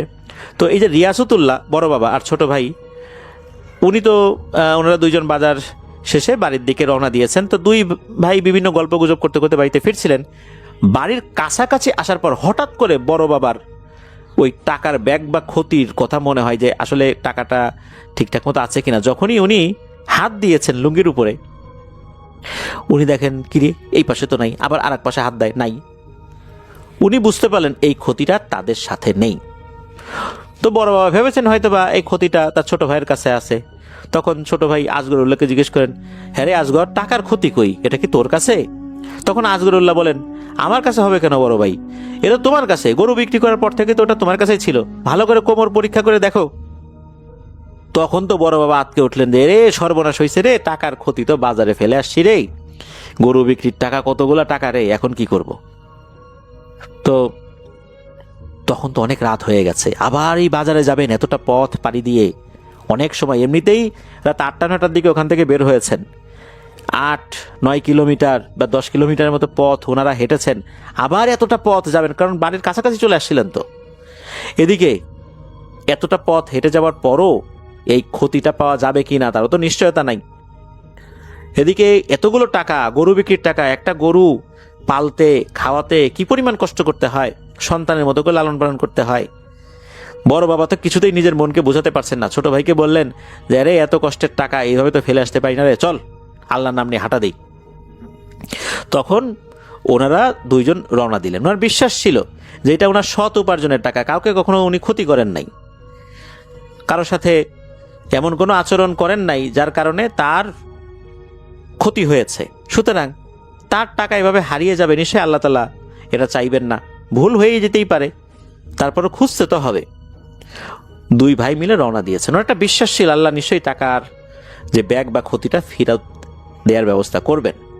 তো দুই ভাই আবার বাজারের দিকে রওনা হয়েছেন। আবার হাঁটতে হাঁটতে অনেকটা পথ পাড়ি দিয়ে বাজারে পৌঁছালেন। গিয়ে দেখেন বাজারের লোকজন তো দূরের কথা, কুকুর বিড়ালও নেই, এত রাতে থাকার কথাও না। তখন রাত অনেক বাজে, গা ছমছমে পরিবেশ, একদম ভুতুরে পরিবেশ। এমনি তো বাজার অনেক রাত, আর ওই বাজারে অনেক বড় বড় পুরনো গাছপালা ছিল, অনেক বড় বড় অশ্বত্থ গাছ, বট গাছ, করই গাছ বাজারের চতুর্দিক দিয়ে ছিল, এমনকি বাজারের মাঝেও ছিল। যেখানে সন্ধ্যার পরপরই লোকজন বাড়িতে চলে যায়, সেখানে তো এখন অনেক রাত, কেউ থাকার প্রশ্নই আসে না, দোকানপাট সব লাগানো। বড় বাবা খুব সাহসী মানুষ ছিলেন, কিন্তু এই ছোট ভাই আসগরুল্লাহ ইনি ছিলেন বেশ ভীতু প্রকৃতির একজন মানুষ। তার বয়সও কম, ভীতু হওয়াটাই স্বাভাবিক। বড় বাবার বয়স এই 17 বছরের মতো, তবে বয়সের তুলনায় উনি বেশ বেশি সাহসী ছিলেন। তাছাড়া গ্রামের লোকজন কিন্তু একটু বেশি সাহসী হয়, কি পুরুষ কি মহিলা। তো তারা যে সমস্ত জায়গা থেকে জিনিসপত্র কিনেছিলেন সে সমস্ত জায়গায় আগে গেলেন, খুঁজতে লাগলেন। আসগরুল্লাহ যিনি ছোট ভাই, তিনি বড় ভাইকে তাকা দিচ্ছিলেন যে বড় ভাই লাভ নাই, মনে হয় কেউ পেয়ে নিয়ে গেছে। আমরা যখন যে সমস্ত জায়গায় গেছি তখন তো আরো লোকজন ছিল, তখন তো এই ক্ষতিটা নিশ্চয়ই অন্য কারো হাতে পড়ে গেছে, সে কি আর এখনো আছে? এর থেকে চলো চলে যাই। কিন্তু বড় বাবা এই রিয়াসতুল্লাহ উনি নিজের মনকে বুঝ দিতে পারছিলেন না। উনি বললেন যে না রে, খুঁজি রে খুঁজি, এত কষ্টের টাকা, এত পরিশ্রম করছি গরুটার পিছনে, এভাবে তো নিজের মনকে বুঝ দিতে পারি না, শেষ চেষ্টাটা করি আল্লাহর উপর ভরসা করে। তো ওনারা খুঁজতে খুঁজতে বাজারের শেষ মাথায় এমন একটা জায়গায় আসলেন, ওই জায়গার রাস্তাটা বেশ সরু ছিল, আশেপাশে খালের মতো ছিল, তার পাশেই একটা অনেক বড় গাছ ছিল আর কি। ওখানে যখন আসছেন তখন এমন একটা বিপদে পড়ছেন, এইটার জন্য ওনারা মোটেও প্রস্তুত ছিলেন না। ওনারা দেখলেন যে ওখানে একটা লাশ ওই রাস্তার আড়াআড়িভাবে শোয়ানো, আর ওনাদের যে টাকার ক্ষতিটা রয়েছে এই ক্ষতিটা লাশের উল্টো পাশে, অর্থাৎ ওনারা লাশের যেই সাইডে আছেন তার ঠিক উল্টো পাশে। এখন সমস্যা হচ্ছে যে এই লাশটার পাশ দিয়ে যে ওনারা যাবেন সেটাও পারছেন না, কারণ রাস্তার দুই পাশ দিয়ে যাওয়ার কোনো উপায় নাই। যেতে হলে লাশের উপর দিয়ে যেতে হবে, গিয়ে ওই ক্ষতিটা আনতে হবে। আবার কোনো একটা লাঠি দিয়ে ওই ক্ষতিটা বাঁধিয়ে যে উপর থেকে নিয়ে আসবেন এটাও সম্ভব না, মানে এমন জায়গায় এই ক্ষতিটা রাখা। তখন বড় বাবা বুঝতে পারলেন যে এটা একটা ফাঁদ, এই লাশের উপর দিয়ে গেলে তাদের বিশাল একটা ক্ষতি হতে পারে। তাই উনি ধারণা করলেন যে এই লাশটা চাচ্ছে যে ওনারা এই লাশটার উপর দিয়ে গিয়ে যেন ওই ব্যাগ বা ক্ষতিটা নিয়ে আসেন। এদিকে লাশের অবস্থা দেখে আসগরুল্লাহ যিনি, তার তো ভয়ে জ্ঞান হারানোর মতো অবস্থা, ওই তো ভয়ে কেঁদেই ফেললেন। এটা সাদা কাফনে মোড়ানো লাশ সামনে রাখা, উনি তো ভয়ে ওনার বড় ভাই অর্থাৎ বড় বাবাকে জড়িয়ে ধরলেন। বড় বাবা আসগরুল্লাহকে সাহস দিয়ে বললেন, আরে ভয় পাবি না, আল্লাহ আছেন আমাদের সাথে। ছোট ভাইকে সাহস দিচ্ছিলেন যাতে সে ভয় না পায়। বড় বাবা কিন্তু সিদ্ধান্ত নিয়েই ফেলেছেন, যে করেই হোক ব্যাগ উনি এটা নিয়েই যাবেন, এটা উনি রেখে যাবেনই না। লাগে এই পিশাচের সাথে উনি যুদ্ধ করবেন, মারামারি করবেন, তারপর এত কষ্টের টাকা, হক হালালি টাকা উনি ফেরত না নিয়ে যাবেন না। যত দোয়া দুরুদ জানতেন সব মনে মনে পড়ছেন। আর আসগরুল্লাহকে বললেন যে শোন ছোট ভাই, যত দোয়া দুরুদ জানিস সব পড়তে থাক আর চুপচাপ দাঁড়ায় থাক। একটা পর্যায়ে এই বড় বাবা কি করলেন, উনি দোয়া দুরুদ পড়তে পড়তে লাশটার দিকে এগিয়ে গেছেন। ওনার টার্গেট ছিল এরকম যে ওই ক্ষতি বা ওই ব্যাগটা যেখানে আছে উনি লাশের উপর দিয়ে শরীরটাকে একটু ঝুঁকিয়ে ওনার হাতটা লম্বা করে নিতে পারবেন, এতটুকু দূরত্বে ছিল। উনি সত্যি সত্যি লাশটার কাছে গিয়েছেন, দেখছেন লাশটা নড়াচড়া করে কিনা। উনি ওই লাশটার উপরে গিয়ে ঝুঁকে পড়ে হাতটা দিয়ে ব্যাগটা ধরার সাথে সাথে মানে ছো মেরে নিয়েই উনি লাশের উপর থেকে সরে গিয়েছেন। উনি দেখলেন যে ওই লাশটা নড়াচড়া করছে না, একদম স্বাভাবিক হয়ে আছে ঠিক আগের মতো। উনি তখন ওই আসগরুল্লাহ ওনার ছোট ভাইকে বললেন, ছোট ভাই আমার কোমরটা তুই শক্ত করে পেঁচিয়ে ধর, মাথাটা সামনের দিকে দিয়ে আমার কোমরটা 2 হাত দিয়ে জড়িয়ে ধর, আর আমার সাথে দৌড় দে, আর আল্লাহর নাম নে। ওনারা দৌড় দিয়েছেন। আর এই রিয়াসতুল্লাহ বড় বাবা উনি কি করেছেন, এক হাত দিয়ে ওই ছোট ভাই আসগরুল্লাহর মাথাটা আবার আর এক হাত দিয়ে মানে একটু চাপ দিয়ে ধরেছেন, এই কারণে যাতে করে ভুল করে হলে ওনার ছোট ভাই পেছন দিকে ঘুরে তাকাতে না পান, তাকাতে গেলে তো ওনার হাতে বেঁধে যাবে। ওনারা দিয়েছেন ওখান থেকে দৌড়। তো দৌড়াচ্ছেন, কতক্ষণ যে দৌড়িয়েছেন তা তো মনে নাই, মনে হচ্ছে অনন্তকাল ধরে দৌড়াচ্ছেন, পথ আর শেষ হচ্ছে না। সোজা হয়ে দৌড়ালে কিন্তু অনেকক্ষণ দৌড়ানো যায়, কিন্তু একটু কুজো হয়ে রুকুর হালতে ওইভাবে আরেকজনের কোমর ধরে যদি দৌড়ানো হয় তাহলে কি ওইভাবে দৌড়ানো যায়? ছোট ভাইয়ের দৌড়াতে তো অনেক কষ্ট হচ্ছে, অর্থাৎ এই আসগরুল্লাহ দৌড়াতে তো অনেক কষ্ট হচ্ছে। তারপরেও ওনারা অনেকটা পথ যখন এগিয়েছেন তখন দেখতে পেলেন যে ওনারা ওনাদের পরিচিত রাস্তায় চলে আসছেন। তারপর এই বড় বাবা রিয়াসতুল্লাহ উনি ওনার ছোট ভাই আসগরুল্লাহর মাথাটার পাশ থেকে হাত সরিয়ে নেন এবং বলেন যে ছোট ভাই এবার হাত ছাড়, ইনশাল্লাহ এখন আর ভয় নেই, আমরা এখন বাড়িতে চলে যেতে পারবো। এরপর ওনারা পেছন দিকে তাকিয়েছিলেন, পেছনে আর কোনো কিছুই দেখেন নাই। এরপর ওনারা ঠিকঠাক মতোই বাড়িতে চলে আসেন, প্রতিমধ্যে আর কোনো সমস্যা হয় নাই। তখন তো প্রায় ভোর হয়ে গেছে যখন বাড়িতে ওনারা আসছেন, তখন ওনার মা ঘুমান নাই, কেননা 2 ছেলে গেছে এখনো বাড়িতে ফিরলো না, এত রাত হয়ে গেছে, ঘুমাতে পারবেন না। তো মায়ের মন তো আনচান করবেই। তো বাড়িতে যখন আসছেন ওনার মা জিজ্ঞেস করছে কি হয়েছে, সব কথা খুলে বলেন। তখন ওনার মা বললেন যে আসছিস তো তুই একটু গোসল করে তোরা ঘরে ঢোক, এটাই ভালো হবে, আশা করি ইনশাল্লাহ কোনো সমস্যা হবে না। তো এরপর আল্লাহর রহমতে কোনো সমস্যা হয় নাই, এই 2 ভাইয়ের কারোর কোনো জ্বর হয় নাই, অসুস্থতাও আসে নাই। ওনারা পরবর্তীতে জানতে পেরেছিলেন এই যেই লাশটা, এই লাশ বেশি এই পিশাচটা ছিল অত্যন্ত দুর্বল প্রকৃতির পিশাচ। বড় দাদা যে দোয়া দরুদ পড়ছিলেন, এই দোয়া দরুদের কারণে সে যে চোখ খুলে একটু নড়াচড়া করবে এই শক্তিটাও তার শরীর থেকে হারিয়ে গিয়েছিল। এই কারণে এ আর পিছু নিতে পারে নাই, নিছক ভয় দেখানোর জন্যই সে এই চেষ্টাটা করেছিল। আর ওই পথ দিয়ে আসলেই বড় দাদা আর ছোট ভাই এসেছিলেন, বা বড় বাবা আর ছোট ভাই এসেছিলেন, আর ওখানে ওটা পড়ে গিয়েছিল। ওই পথ দিয়ে লোকজন কম হাঁটে, তো হয়তো বা এই কারণে কারো নজরে পড়ে নাই। আর ওনারা তো রাতের বেলা ওই পথ দিয়ে এসেছিলেন, ওদিকে লোকজন কম হাঁটে, আর এই কারণেই লোকজন ওইটা খুঁজে পায় নাই। আর অন্ধকারের ভিতরে লোকজন দেখেও নাই, তখন তো আর এরকম আলোকিত ছিল, সব অন্ধকার ছিল। মানুষ কুপিবাতি নিয়ে হারিকেন নিয়ে চলাফেরা করতো আর কি।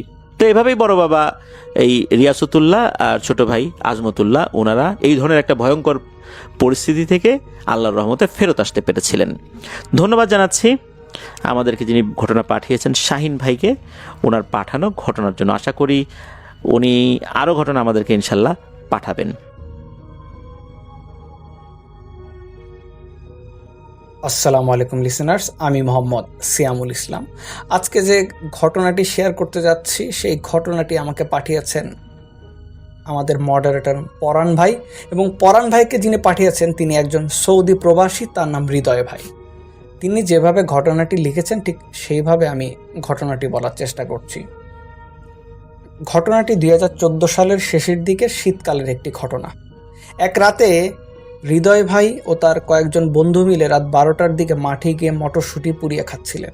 অর্থাৎ গ্রাম অঞ্চলে কিন্তু অনেক সময় দেখা যায় যে রাতের বেলা সবাই আগুন জ্বালিয়ে মটরশুঁটি বা এই ধরনের মটরশুঁটি আলু পুড়িয়ে খাওয়ার একটা পরিবেশ কিন্তু গ্রামের মধ্যে দেখতে পাওয়া যায়। ঠিক সেই সময় তাদের সাথে যোগ দেয় তাদেরই বড় ভাই মতিন, সবাই তাকে মতি ভাই বলেই ডাকে। তো হৃদয় ভাই যখন মতি ভাইকে বললেন, কি খবর ভাই, এত রাতে একা একা এদিকে আসলেন, ভয় পান না আপনি? তখন মতি ভাই বলল, নতুন করে কি আর ভয় পাবো, ভয় তো আগে থেকে পেয়ে আছি। সবাই তাকে জিজ্ঞেস করে কি হয়েছে, কিসের ভয়?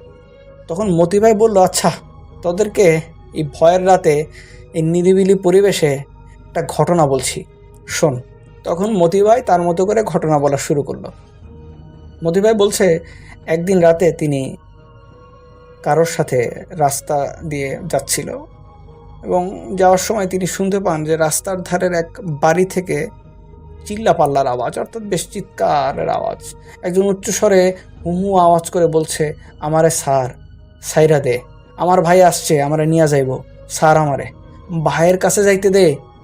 যেহেতু বাড়িটিও তার গ্রামের বাড়ি, সেহেতু বাড়ির মানুষজন তার পরিচিত ছিল, তাই সে কৌতূহলবশত বাড়ির মধ্যে ঢুকলেন আর দেখলেন একজন বাড়ির এই বাড়ির দুইজন মিলে একজনকে ধরে আছে আর তাকে আটকানোর চেষ্টা করছে, কিন্তু দুইজন মিলে একজনকে আটকাতে পারছে না। তখন মতি ভাইকে দেখে তারা বলল যে, এ মতিন, ওরে জিনে ভর করছে, ওরা আটকাইতে পারতাছি না, তুই একটু ধরতো। তখন মতি ভাই দৌড় দিয়ে গিয়ে ওই রোগী জিন যাকে ধরেছে তাকে ধরে ফেলে। তখন ওই পজেস্ট ব্যক্তি মতি ভাইকে বলে, তুই আমারে ধরিস না, আমারে ধরলে তোর অনেক ক্ষতি হইব, আমার ভাই কিন্তু তোরে দেখতেছে, ধরিস না আমারে, নিজের ক্ষতি নিজে ডেকে আনিস না। তবু মতি ভাই তাকে ধরে রাখে। একটু পর কবিরাজ আসে। কবিরাজ ঘটনা জানতে চাইলে ওই রোগীর দুলাভাই, অর্থাৎ যার উপর জিন ধরেছিল তার দুলাভাই বলল যে, আসলে আমরা তো কিছুই বুঝতেছি না, রিক্সায় একসাথে আসতেছিলাম, হঠাৎ দেখি রিক্সা চলন্ত অবস্থায় রিক্সা থেকে লাফ দিছে আর লাফ দিয়ে ফাঁকা মাঠের দিকে দৌড় দিছে, আমি কিছুই বুঝলাম না। আমিও তার পিছে দৌড়াইতে লাগলাম, দৌড়াইতে গিয়া দেখি ঋষিপাড়া বট গাছে গিয়া দাঁড়াইছে, আর দাঁড়ানোর পর থেকে পরে কোনোভাবেই সেখান থেকে আনা যাইতেছিল না, অর্থাৎ তারে ওই জায়গাতেই একেবারে। কবিরাজ আসার পর ঘটনা জানতে চাইলে ওই রোগীর দুলাভাই যে আছে সে বলল, আসলে তো বুঝতে পারছি না, রিক্সায় একসাথে আসতেছিলাম, হঠাৎ দেখি চলন্ত রিক্সা থেকে লাফ দিয়ে দৌড় দিল, আমি তার পিছু পিছু দৌড় দিলাম, গিয়া দেখলাম ঋষিপাড়া বট গাছের নিচে গিয়া দাঁড়ায় আছে, কিন্তু তারে সেখান থেকে টাইনা আনা যাইতেছে না। তারপর জোর করে আমারে ধইরা বাসায় নিয়ে আসছে, তারপর থেকে এই অবস্থা। তখন কবিরাজ নিজের মতো করে বিভিন্ন রিচুয়াল করে জিনকে রোগীর শরীর থেকে আটকে দিল, যাতে ওই জিন রোগীর শরীর থেকে পালাতে না পারে। তারপর জিন হাজির করানো হলো। তারপর তাকে জিজ্ঞেস করে যে, তুই কে, তাকে এত কষ্ট দিচ্ছিস কেন? তখন জিনটা বলে, এই রুগী মানিকগঞ্জ সিঙ্গাইর বাজার থেকে গরু কিনে নিয়ে আসছিল রাতের বেলা, সে সময় আমি ঋষিপাড়া বট গাছের মধ্যে ছিলাম, ওই গাছ আমার ঘর। তখন রাস্তায় গরুটা আমারে দেখা থাইমা গেছে আর আগাচ্ছিল না, আমার দেখা আগাইতে পারতেছিল না, কিন্তু ওই লোক গরুটারে পিটাইতে টানা হেঁচড়া করে নিয়ে যেতেছে।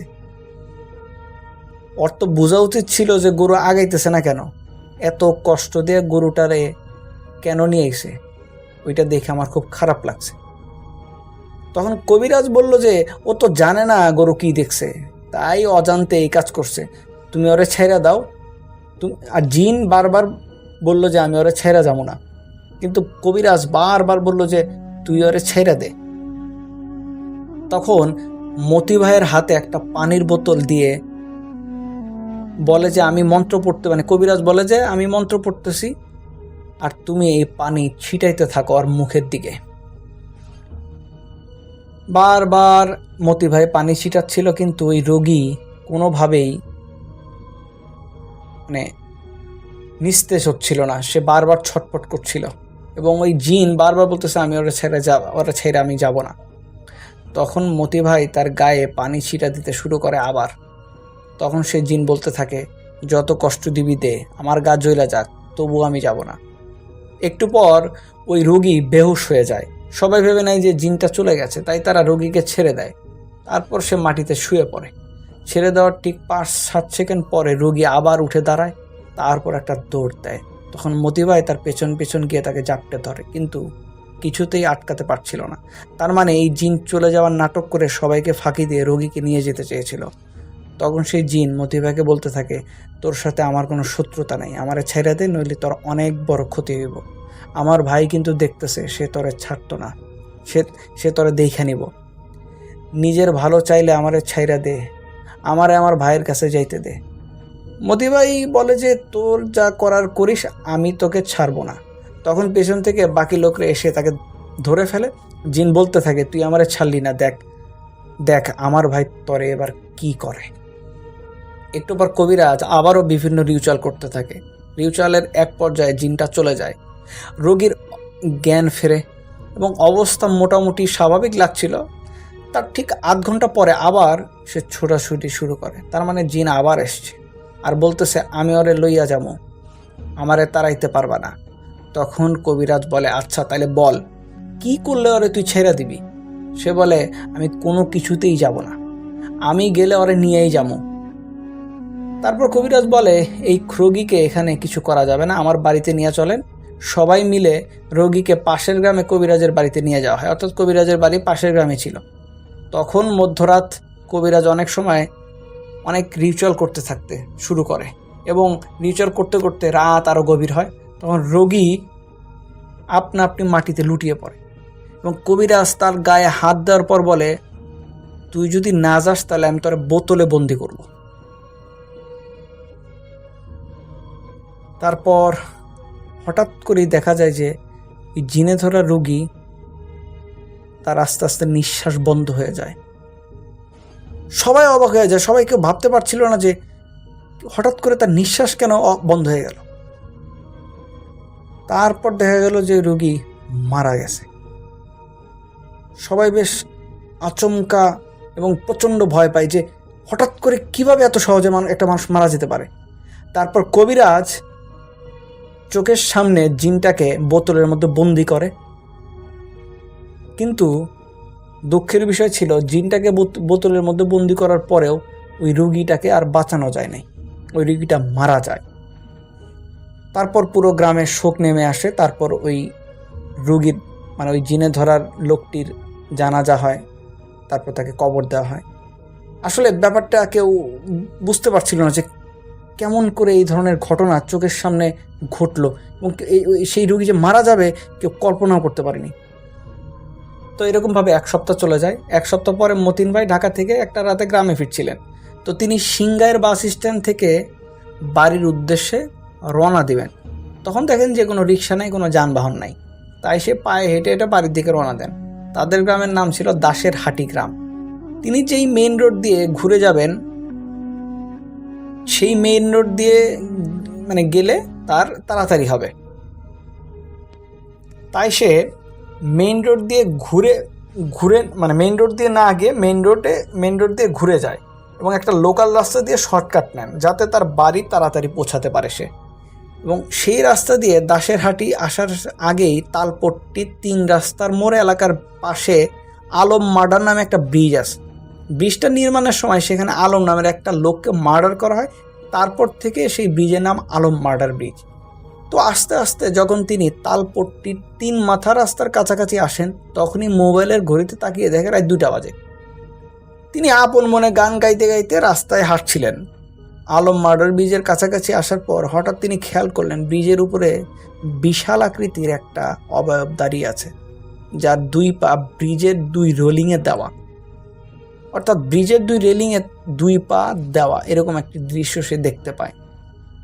ব্রিজ পার হইতে হইলে তার যেটা করতে হবে, ওই অবয়বের 2 পায়ের মাঝখান দিয়ে যেতে হবে।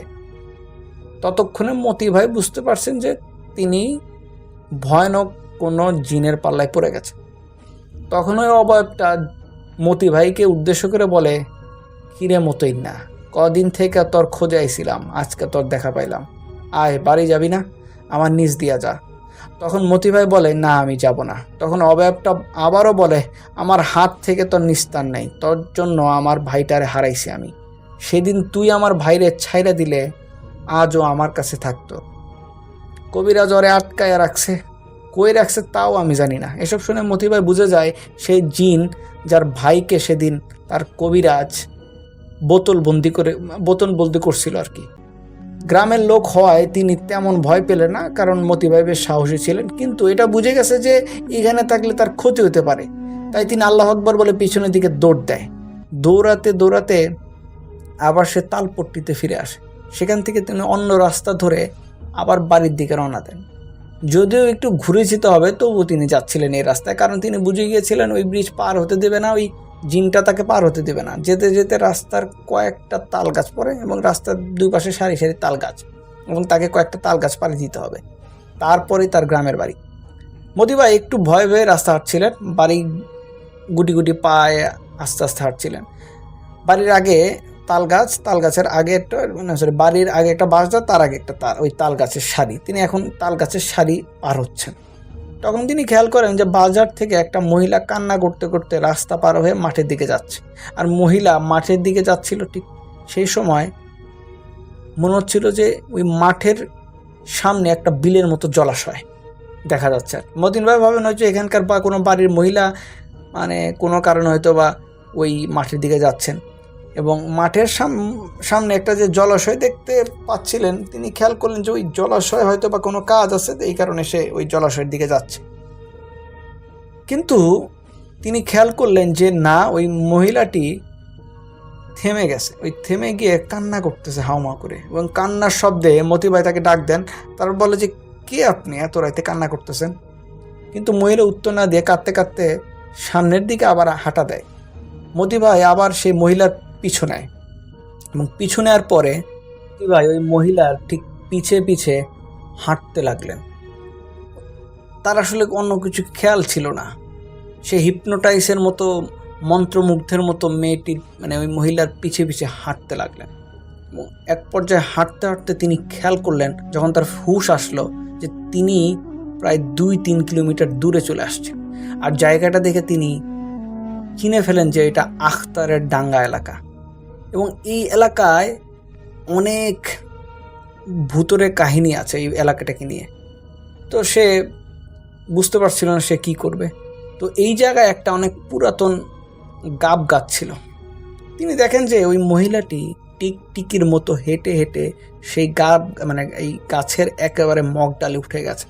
তারপর সেই ডালের উপর মানে শরীর পেঁচিয়ে কেমন জানি ফাঁস দেওয়ার মতো ঝুরে পড়ল।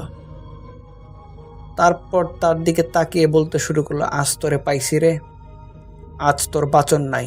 কি ভাবছস অন্য রাস্তায় আইলেই বাইচা যাবি? এইসব দেখে মতিন ভাই প্রাণপণে দৌড় দেয়। তিনি বলতে পারবেন না যে তিনি কতক্ষণ দৌড় দিছিলেন, এবং সে দৌড়াতে দৌড়াতে একটা সময় মানে সে জানে যে দৌড়াতে দৌড়াতে তার পিছনে তাকানো ঠিক হবে না। সে দৌড়াচ্ছিলেন কিন্তু একবারও পিছনে তাকায়নি। কিন্তু একটা সময় তার মনে হলো যে ওই অবয়ব মহিলাটি তার পিছু পিছু আসছে কিনা দেখা দরকার। তাই সে মনের ভুলে পিছনের দিকে তাকালেন। তাকানোর পর দেখলো যে ওই ব্রিজে দেখা যে অবয়ব আছে, ওই অবয়বটা তার পিছু পিছু বাতাসে ভেসে আসছে, আর মহিলাটাও দৌড়ে দৌড়ে তার পিছু পিছু আসছে। সে ভাবছিল হয়তোবা এখনই তাকে ধরে ফেলবে। তিনি আরো জোরে দৌড়ানোর চেষ্টা করেন। তারপর তিনি খেয়াল করলেন যে সামনেই তার বাড়ি দেখা যাচ্ছে। তারপর সেই বাড়ির সামনে গিয়ে তিনি জ্ঞান হারিয়ে মাটিতে পড়ে যান। তার চিৎকারের শব্দে তার মা ও তার স্ত্রীর ঘুম ভেঙে যায়। তারপর তারা বাইরে এসে তাকে এই অবস্থায় দেখে। তারপর তার হুঁশ আসলে তিনি এই ঘটনা সবার সাথে শেয়ার করেন। তারপর এলাকার হুজুর তাদের সাথে কথা বলে তিনি এর ট্রিটমেন্ট করান। তো এই ছিল একটি ঘটনা তিনি আমাদেরকে শেয়ার করেছেন। আমাদের মনে আছে 182 নম্বর এপিসোডে আমি ইফতি নামের একজনের ঘটনা শেয়ার করেছিলাম, যারা 4 বন্ধু মিলে বাজার থেকে বাসায় যাওয়ার পথে শয়তানের মায়াজালে ফেসে গিয়েছিল। সেই 4 বন্ধুর ঘটনা শেয়ার করেছিলাম, আপনাদের কি মনে আছে? তো যে ঘটনা আমাকে পাঠিয়েছিল তিনি সেই ঘটনার প্রথম অংশ সেইবার পাঠিয়েছিল, কিন্তু এই ঘটনাটির প্রথম অংশ প্রচার হওয়ার পরে দ্বিতীয় অংশ পাঠানোর জন্য আমি তার সাথে কথা বলি। তারপর সে ব্যস্ততা রেখে দ্বিতীয় অংশটি আমাদের জন্য পাঠিয়ে দেয়। আজকে সেই দ্বিতীয় অংশ আমি আপনাদের সামনে শেয়ার করছি। আর আপনাদের মনে করিয়ে দেওয়ার জন্য প্রথম অংশের কিছু ঘটনা আমি আপনাদের বলছি, যাতে আপনারা মনে করতে পারেন। ইফতি লিখেছিল যে তারা 4 বন্ধু মিলে যখন বাজার থেকে বাসায় যাচ্ছিল, তখন তারা শয়তানের মায়াজালে ফেসে যায় এবং তারা একটি বাড়িতে গিয়ে আশ্রয় নেয়। এবং তারা পরবর্তী জানতে পারে এরকম কোনো বাড়ি ওখানে থাকার কথা না, কিন্তু তারা বাড়িতে বেশ কিছুক্ষণ ছিল এবং বাড়ির মধ্যে কিছু ভীতিকর পরিস্থিতি তাদের সাথে সৃষ্টি হয়, যার কারণে তারা বাড়ির থেকে বের হয়ে বাসার দিকে দৌড় দেয়। তখন প্রচণ্ড বৃষ্টি হচ্ছিল এবং বিদ্যুৎ চমকাচ্ছিল, এবং এই বিদ্যুৎ চমকানো অবস্থায় তারা দেখতে পায় একটি বট গাছের নিচে, অর্থাৎ বাড়ির সামনে একটি বট গাছের নিচে একটি বৃদ্ধা মহিলা রক্তাক্ত একটা মাথা নিয়ে দাঁড়িয়ে আছে। আর এই অবস্থা দেখে তাদের মধ্যে একজন অজ্ঞান হয়ে পড়ে যায়। আপনাদের কি মনে পড়ছে? প্রথম অংশটুকু ছিল এরকম। এখন দ্বিতীয় অংশ তিনি আমাদেরকে পাঠিয়েছেন, আমি তার মতো করেই ঘটনা বলছি। সেই বুড়ির হাতে থাকা মানুষের কাটা মাথা আমাদের দিকে তাকিয়ে হাসি সুরে বলছে, বাঁচতে চাইলে দৌড় দে, বাঁচতে চাইলে পালা, আর জোরে অট্টভাবে হাসছে। সাকিবও এসব দেখে রকির মতো বেহুশ হয়ে গেল। আমি তখন 3 বন্ধুর দিকে তাকিয়ে আছি। এর মধ্যে সাকিব আর রকি বেহুশ, আর বাকি আমরা 2 বন্ধু। আমরা কি করব বুঝতে পারছিলাম না, আর এসব দেখে আমাদের মাথা ঘোরাচ্ছে। ঠিক তখনই এই বুড়িটি বাতাসের বেগে আমাদের কাছে ছুটে আসলো। এরপর আমার বাম হাত দিয়ে আমার গলা ধরে শূন্যে তুলে ধরলো। তখন আমার মনে আছে আমি একদম নিস্তেজ হয়ে যাচ্ছিলাম, আমার শরীরে এক বিন্দু পরিমাণও শক্তি নেই।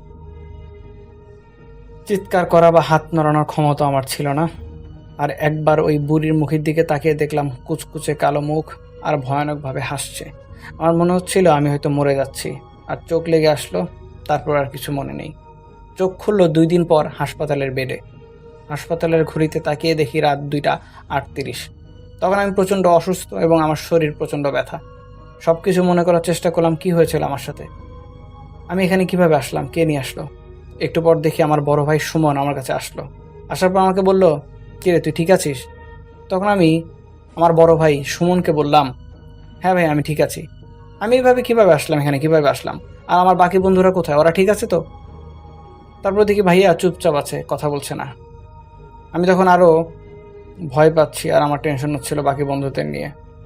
এমন সময় পাশের বেডে থাকা একটা বয়স্ক মানুষ আমাকে বলল, আপনি কার সাথে কথা বলছেন এত রাতে? নিজে নিজেই কথা বলছেন নাকি? আমি ওই মানুষটার কথা শুনে ভাইয়ার দিকে তাকাই, দেখি ভাইয়া নাই। কোথায় গেল ভাইয়া? আমি জোরে জোরে ডাক দিলাম কিন্তু কেউ আসলো না। তখনই মনে পড়ল, আরে আমার ভাই তো ইতালিতে থাকে, তার তো আরো 1 বছর পর দেশে আসার কথা, তার তো এখানে আসার কথা না। তাহলে কে আসলো? আমি কার সাথে কথা বললাম? আমি কি স্বপ্ন দেখছি? ঠিক সেই মুহূর্তে হাসপাতালের ওই রুমে প্রচণ্ড হাসির শব্দ শুনতে পাইলাম, যে হাসির শব্দ আমি বট গাছের সামনে শুনতে পেয়েছিলাম। আর এই হাসি খুবই বাজে হাসি। হাসপাতালের এত বড় রুমে আমি ছিলাম, মানে হাসপাতালে এই বড় রুমে শুধুমাত্র আমি আর ওই বৃদ্ধ মানুষটি ছিলাম। দুজনেই শুনলাম এই হাসির শব্দ। তারপর আমি বৃদ্ধর দিকে তাকিয়ে বুঝতে পারছিলাম না কি করব। তারপরে দেখি যে ওই বৃদ্ধ আমার দিকেও তাকিয়ে আছে। আমার তখন ওই লোকটাকে মানুষ বলে মনে হচ্ছিল না। তারপর জোরে চিৎকার দিলাম। চিৎকার দেওয়ার সাথে সাথে 2জন নার্স আর একজন ডক্টর এসে বলল, আপনার কি হয়েছে, আপনি চিৎকার করলেন কেন, আর আপনার সেন্স ফিরল কখন? এই কথা বলতে বলতে আমাকে শান্ত করলো। তারপর একটা ঘুমের ইঞ্জেকশন দিল। আর ঘুমের ইঞ্জেকশন দেওয়ার অবস্থায় আমি দেখি আমার বাবা আর আমার ছোটো কাকু আমার কাছে আসছে, এবং তারা আমাকে দেখে খুব খুশি হয়েছে। তারা ভাবলো যে আমি হয়তো বা ঠিক হয়ে গেছে, আমার জ্ঞান ফিরেছে। তাদের সাথে আমি 2 মিনিট কথা বললাম। তারপর আমার প্রচণ্ড ঘুম পাচ্ছিল, কারণ আমাকে ঘুমের ইঞ্জেকশন দিয়েছিল। তারপর আমি ঘুমিয়ে পড়লাম। পরের দিন সকাল 9টা বাজে ঘুম থেকে দেখতে পাই আমার মা আমার পাশে বসে আছে। আমি মাকে বললাম, মা আমার সাথে কি হয়েছে, আমি এখানে কেন, কিভাবে আসলাম? তারপর মা আমাকে বলল, তুই কোনো কিছু দেখে ভয় পেয়েছিস, তুই অজ্ঞান হয়েছিলি, তারপর তোকে আমরা পেয়ে এখানে নিয়ে আসি। আমি আমার মায়ের মুখের দিকে তাকিয়ে বলতে শুরু করলাম যে আমি এই কারণে ভয় পেয়েছি, আমি এই জিনিস দেখেছি। আমার এই অবস্থা দেখতে অনেকেই হাসপাতালে আসলো। আমি আমার মাকে বললাম যে মা, আচ্ছা ভাইয়া আসবে কবে? মা বলল যে এখন 1 বছর পরে। তারপর আমার গত রাতের হিসাব মিলে গেল যে আসলে ভাইয়ার রূপ নিয়ে যে এসেছিল সে আসলে ভাইয়া না, সে অন্য কেউ, কোনো অশরীরী। তারপর আমার মাকে জিজ্ঞেস করলাম, মা আমার বাকি বন্ধু সাকিব, অভি আর রকি কই? মা বলল যে ওরা ঠিক হয়ে গেছে, সুস্থ হয়ে গেছে, শুধুমাত্র তুই সুস্থ হসনি, তোর আঘাতটা বেশ জোরালো। তারা বেশ ভালোই আছে, ওরা তোকে দেখতে চায়, যে কোনো মুহূর্তে তোকে দেখতে আসবে। তখন আমি মনে মনে বললাম, আলহামদুলিল্লাহ, তাদের কোনো ক্ষতি হয়নি। তো এর মধ্যে দেখি আমার 3 বন্ধু আমাকে দেখতে এসছে। তারপর আমাকে দেখে তারা জড়িয়ে ধরলো। তারপর বললো যে আমরা সবাই ভালো আছি, আমার জন্য টেনশন করিস না। তখন আমার মনে হচ্ছিল যাক, আমার আর কোনো টেনশন নেই, আমরা তো সবাই এখন ঠিকই আছি। তারপর আমি বাবাকে বললাম, বাবা আমি আর হাসপাতালে থাকবো না, আজকেই বাড়ি যাব। তারপর ডাক্তার বললো যে না, আজকে বাড়ি যাওয়া যাবে না, তোমাকে কালকে বাড়ি যেতে হবে। আজকে কিছু টেস্ট আছে, টেস্ট করে তারপর কালকে তোমাকে ছেড়ে দেবো। কিন্তু আমি তো নাছোড় বান্দা, আমি বাড়িতে যাবই। তারপর আমার বাবা কোনো রকম ডাক্তারকে বুঝিয়ে আমাকে বাড়িতে নিয়ে গেল। বিকেলে বাড়িতে এলাম। তারপর আমি আর সাকিব বাইরের মাঠের দিকে হাঁটতে লাগলাম, কারণ শরীর অনেক দুর্বল হলেও আমার মনে হচ্ছিল হাঁটাহাঁটির প্রয়োজন। আমি হাঁটছি, সাকিব আমাকে ধরে ধরে সামনের দিকে নিয়ে যাচ্ছে। আস্তে আস্তে হাঁটতে হাঁটতে দেখি মাঠের মধ্যে রকি আর অভি বসে আছে। ওদের কাছে গিয়ে জিজ্ঞেস করলাম যে আমাদের কি কি হয়েছিল, এই জিনিসগুলো আবার একে অপরকে জিজ্ঞেস করলাম। এমন সময় একটা বিড়াল এসে আমাদের সামনে এমনভাবে বসে তারপর লাফ দিয়ে চারদিকে এমনভাবে ঘোরা শুরু করলো, মনে হচ্ছিল যে আমি ওই বিড়ালের অনেক বড় ক্ষতি করে ফেলেছি। আমাদের দিকে এমন হিংসাত্মক দৃষ্টিতে বিড়ালটি তাকিয়ে থাকলো। তারপর আমরা ব্যাপারটি ভালো মতো নিলাম না, কারণ আমাদের পক্ষে ভালোভাবে নেওয়া সম্ভব না। তারপরে একে অপরকে বললাম, আজকে আমরা সন্ধ্যার আগে বাড়িতে চলে যাই, আজকে আর সন্ধ্যার পর বেরোনোর কোনো দরকার নেই। তারপর আমি সেখান থেকে বাড়িতে চলে আসলাম। আমি সন্ধ্যায় দাদুর পাশে বসে টুকটাক গল্প করছি। এমন সময় মাথায় আসলো, দাদুকে বলে দেখি ওই ঝড়ের রাতের কথা। দাদুকে বললাম, আচ্ছা দাদু, আমরা যে পথে বাজারে যাই ওই রাস্তার পাশে কি কোনো বাড়ি ছিল, বা কোনো বাড়ি এখনো আছে বড় জমিদার বাড়ির মতো দেখতে? আমার এই কথা শুনে দাদু থতমত খেয়ে গেল। তারপর দাদু আমাকে বলল যে তুই ওই বাড়ির কথা কিভাবে জানলি, সত্যি করে বলতো কি হয়েছিল ওই বাড়ির মধ্যে। তারপর আমি আমার দাদুকে ঘুরে যাওয়ার সমস্ত ঘটনা খুলে বললাম, এবং আমার বন্ধুর সাথে কি কি হয়েছিল সবই খুলে বললাম। তারপর আমার কাছ থেকে সবকিছু শুনে আমার দাদু ওই বাড়িকে নিয়ে কিছু কথা বলতে শুরু করলো। আমার দাদু বলছে তখন যে আমার দাদুর বয়স যখন 10-11 বছর, তখন আমার দাদুর যে বাবা, সে নাকি বারবার নিষেধ করতো যে ওই বাড়ির আশেপাশে না যেতে। ওই বাড়ির বেশ সামনে একটি মাঠ ছিল, এবং ওই মাঠে ছেলেপুলে বিকেলবেলা খেলাধুলা করতো। সেখানে আমার দাদু গিয়েও খেলাধুলা করতো। কিন্তু আমার দাদুর বাবা সব সময় বলতো, এবং মুরব্বীরা সব সময় বলতো নাকি যে ওই বাড়ির আশেপাশে যেন কোনোভাবেই না যাওয়া হয়, মাঠে যাবি আর মাঠ থেকে বাসায় আসবি, ওই বাড়ির রাস্তা দিয়ে যাতে মাঠে যাওয়া না হয় এবং মাঠ থেকে ফেরা না হয়। তো এরকমভাবে আসলে ওই মাঠের সামনে যে বাড়ি, অর্থাৎ ওই বাড়িটিতে যে কি রয়েছে আসলে সেটা কেউই জানে না। সবাই এটুকু জানতো যে ওই বাড়িতে কোনো সমস্যা আছে, ওই বাড়িতে অশরীরীর কোনো সমস্যা আছে। তো একদিন রাতে আমার দাদু ঘুমাতে যাবে, এমন সময় গ্রামের মানুষের চেঁচামেচি শুনতে পেল। তখন দাদুর বাবা আমার দাদু আর তার মাকে বলল যে তোমরা থাকো, আমি দেখে আসি। তো আমার দাদার বাবা গিয়ে দেখলো যে 2টা ছেলের লাশ ওই বাড়ির সামনে পাওয়া গেছে। আর যেভাবে মারা হয়েছে, ক্ষতবিক্ষত লাশ, যেটা মানুষের পক্ষে এত নৃশংস হত্যা কোনোভাবেই সম্ভব না। ওই লাশগুলো পাওয়া যায় জমিদার বাড়ির ঠিক পেছনে খেলার মাঠের সামনে।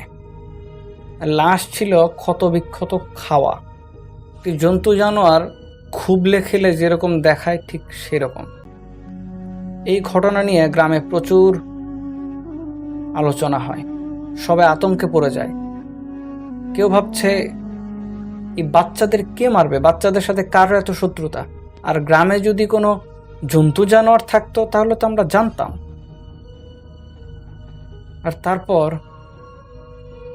গ্রামের প্রায় 20 জনের উপর বেশিরভাগ মানুষ একটি স্বপ্ন দেখলো, আর স্বপ্নে দেখলো যে একটি কালো বুড়ি তাদেরকে বলছে, তোর ছেলেদের সামনে রাখ, আর কখনো আমার বাড়ির সামনে যেন খেলতে না আসে। ওরা বেশ বিরক্ত করেছে আমাকে। এসব দেখে সবাই বুঝতে পারলো যে ওই বাড়ির যে অশরীরী, সেই কোনো ক্ষতি করেছে। পরের দিন সবাই সচেতন হয়ে গেল, আর কেউ এই মাঠে খেলতে যেত না। ওই বাড়ির আশেপাশে তো দূরে থাক, ওই বাড়ির 1 মাইল দূরে কেউ যেত না। তারপর সবাই সিদ্ধান্ত নিল এইভাবে তো চললে হবে না। তারপর গ্রামের মানুষ একজোট হয়ে ওই বাড়িটি ভেঙে ফেলার সিদ্ধান্ত নিল। তারপর সবাই এক হয়ে একটি দিন ওই বাড়িটিকে ভেঙে মাটির সাথে মিশিয়ে দিল। কালের পরিবর্তনে সেই জায়গায় এখন জমির চাষ হয়, অর্থাৎ কৃষির জমি চাষ হয়, আর আশেপাশের রাস্তা সব পাকা।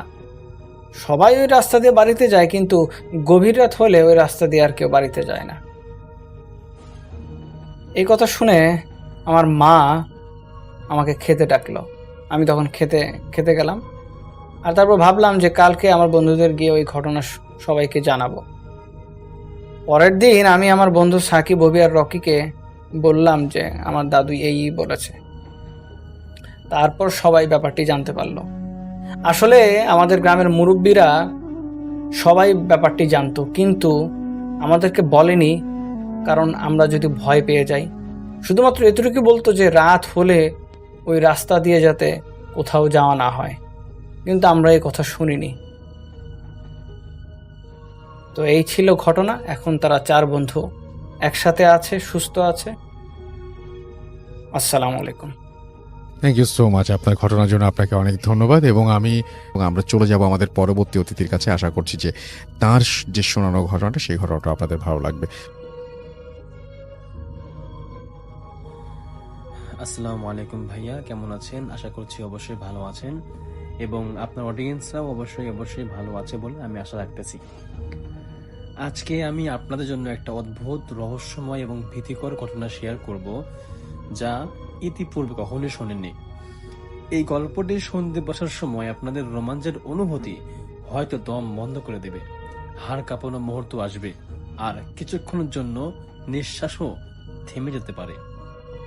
তাই কানের কাছে কান ধরুন, অর্থাৎ হেডফোনটা পরে নেন, চোখ কিছুটা খোলা রাখুন, আর যদি সম্ভব হয় হালকা আলো বা অন্ধকারে বসে গল্পটি শুনুন। কারণ আজকের গল্প আপনাকে এমন এক অচেনা অদ্ভুত জগতে নিয়ে যাবে, যা আপনি কখনো দেখেননি বা কল্পনা করেননি।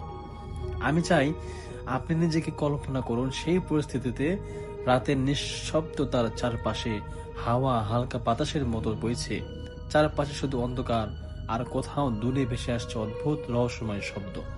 শোনেন কি? ঠিক সেই সময় আমরা প্রবেশ করব আজকের গল্পের ভেতরে। আপনি হয়তো ভাবতেছেন, এটি কি শুধু কল্পনা, নাকি গল্প, নাকি সত্যি ঘটেছে? বন্ধুরা, আজকের গল্পটি এমন কিছু যা শোনার পর হয়তো আপনি নিজের চারপাশ আরো সতর্কভাবে দেখবেন। এবং হ্যাঁ, মনে রাখুন, আমি যা বলছি সবটাই বাস্তব ঘটনার উপর ভিত্তি করে। তাহলে চোখ খোলা রাখুন, মন শান্ত রাখুন, কানের কাছে কান ধরুন, কারণ আমরা এখন প্রবেশ করতে যাচ্ছি সেই রহস্যময় ভয়ের জগতে, যেখানে অদ্ভুততা, রহস্য আর ভীতি একসাথে আপনাদের জন্য অপেক্ষা করছে। চলুন কথা না বাড়িয়ে আজকের ঘটনা শুরু করা যাক। তল্লাটপুর একটা পুরনো গ্রাম, সেখানে একটা হাসপাতাল ছিল, তল্লাটপুর সাব ডিভিশন হাসপাতাল। কিন্তু 1989 সালে এক ভয়াবহ আগুনে পুড়ে হাসপাতালটা একদম পুড়ে যায়। লোকজন বলে সেই আগুনটা নাকি সাধারণ ছিল না। রাতের বেলা অপারেশন থিয়েটার থেকে এক মহিলার চিৎকার শুনেই আগুন ছড়ায়। যেদিন থেকে হাসপাতালটা বন্ধ ঘোষণা করা হয়, সেদিন থেকেই অদ্ভুত সব ঘটনা শুরু হয়। রাতের বেলা ভাঙ্গা ভবনের ভেতর থেকে কান্নার শব্দ, বা হুইল চেয়ারে নিজে নিজে নড়ার শব্দ, স্ট্রেচার ঠেলে নিয়ে যাওয়ার মতো ঘর্ষণ, আর মাঝরাতে জ্বলে ওঠা ফ্লোরসেন্ট বাতি। গ্রামবাসীরা বলতো হাসপাতালটিকে নাকি মৃতদের ঘর বলা হতো। 2016 সালে 3 জন ইউটিউবার এই হাসপাতাল নিয়ে ডকুমেন্টারি তৈরি করতে আসে। তাদের নাম শাওন, পলাশ আর রিদম। লোকজন তাদের অনেক সতর্ক করেছিল, রাতে যেও না, হাসপাতালের ভেতর মানুষ হারায়। কিন্তু 3 জন ভাবলো সবাই গোছানো গল্প, ভয় দেখানোর গল্প, আমরা সাহসী, আমরা এগুলো লৌকিকতাকে ভয় পাই না। তারা ঠিক করলো রাত 12টা থেকে ভোর 4টা পর্যন্ত হাসপাতালের ভেতর শ্যুট করবে। তখন রাত 12:04 হাসপাতালের ভাঙ্গা গেটটা ঠেলে তারা ঢুকলো। চারদিকে অন্ধকার, ভাঙ্গা কাঁচ আর মরিচে ধরা লোহার গন্ধ। ক্যামেরার লাইট ভীষণ অন হতেই দেখা গেল দালানের ভেতরে সাদা সাদা কুয়াশা নাচছে। শাওন বলল, এই কুয়াশা আসছে কই থেকে? ঠিক তখনই দূরের করিডোরের ওপাশ থেকে একটা হুইল চেয়ার নড়ল। কেউ ঠেলছে না, হাওয়াও নেই, তবুও হুইল চেয়ারটা ধীরে ধীরে পিছনের দিকে যাচ্ছে। ধীরে কিন্তু স্পষ্ট তাদের তিনজনের গায়ে তখনই কাটা দিল, তবুও তারা শুটিং বন্ধ করলো না। যখন রাত প্রায় 1টা বেজে গেল, তারা নার্স স্টেশনের কাছে গেল। হঠাৎ শুনল এক মেয়ের কান্না। শুরুতে হালকা, তারপর জোরে জোরে, তারপর আরও জোরে, উহু আমাকে বাঁচাও ইত্যাদি। শাওন ভয় পেয়ে পলাশের দিকে তাকালো। পলাশ বলল, এটা মানুষ না, মানুষের এরকম কান্না কখনোই হয় না। কান্নার শব্দটা স্টেশনের ভেতর থেকে আসছে, কিন্তু টর্চ মারতে দেখা গেল কেউ নেই, পুরো রুম খালি। কিন্তু টেবিলের উপর রাখা ফাইলগুলো হাওয়া ছাড়া পড়ে গেল মেঝেতে ঝপঝপ করে। যখন এসব কাণ্ড দেখল, তখন তিনজন পালানোর জন্য মনস্থির করলো, কিন্তু ঠিক সেই মুহূর্তে দরজা আপনা আপনি বন্ধ হয়ে গেল। যখন রাত 2:17 তারা সাহস করে অপারেশন থিয়েটারের সামনে এলো।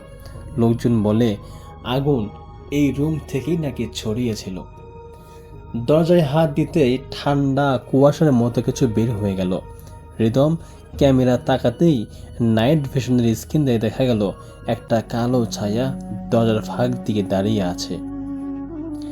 ছায়াটা প্রথমে ধীরে ধীরে মাথা নামালো, তারপর উঠালো, তারপর ধীরে ধীরে বাঁ দিকে ঘুরে অদৃশ্য হয়ে গেল। এমন কাণ্ড দেখার পরে তিনজনের শ্বাস প্রায় বন্ধ বন্ধ অবস্থা হয়ে গেল। তবুও শাওন জেদ ধরে দরজা ঠেলে ভেতরে ঢুকলো। ভেতরে ঢুকতে দেখা গেল ভাঙ্গা বেড, জং ধরা সার্জারি টুলস আর মেঝের উপর শুকিয়ে যাওয়া পুরনো রক্ত। হঠাৎ হালকা একটা শব্দ, টিকটিক টিকটিক, এমন যেন মেডিকেল সিজার কেউ মাটিতে ঢুকছে। তারা ঘুরে দাঁড়াতেই দেখলো সিজারটা নিজে নিজে নড়ছে। রাত তখন প্রায় 3:11। করিডোরের লাইটগুলো হঠাৎ ফ্ল্যাশ দিতে শুরু করলো, of on of of of on এই টাইপের। এমন সময় হাসপাতালের স্পিকারে মৃত নার্সদের ভয়াবহ রেকর্ডের ভয়েস শোনা গেল, অপারেশন প্রস্তুত, রোগী নিয়ে আসো। নার্স সুমি, তুমি কোথায়? ডাক্তার, রোগী রক্তক্ষরণে মারা যাচ্ছে। এই শব্দগুলো 1991 সালে আগুন লাগার আগের রাতের। যখন পলাশ থেমে গেল, তার চোখ বড় বড় হয়ে গেল। সে বলল, কেউ আমার নাম ধরে ডাকছে কানে কানে। তারপর সে হঠাৎ থেমে গেল, তার চোখ বড় হয়ে গেল। সে বলল, কেউ আমার নাম ধরে ডাকছে কানে কানে।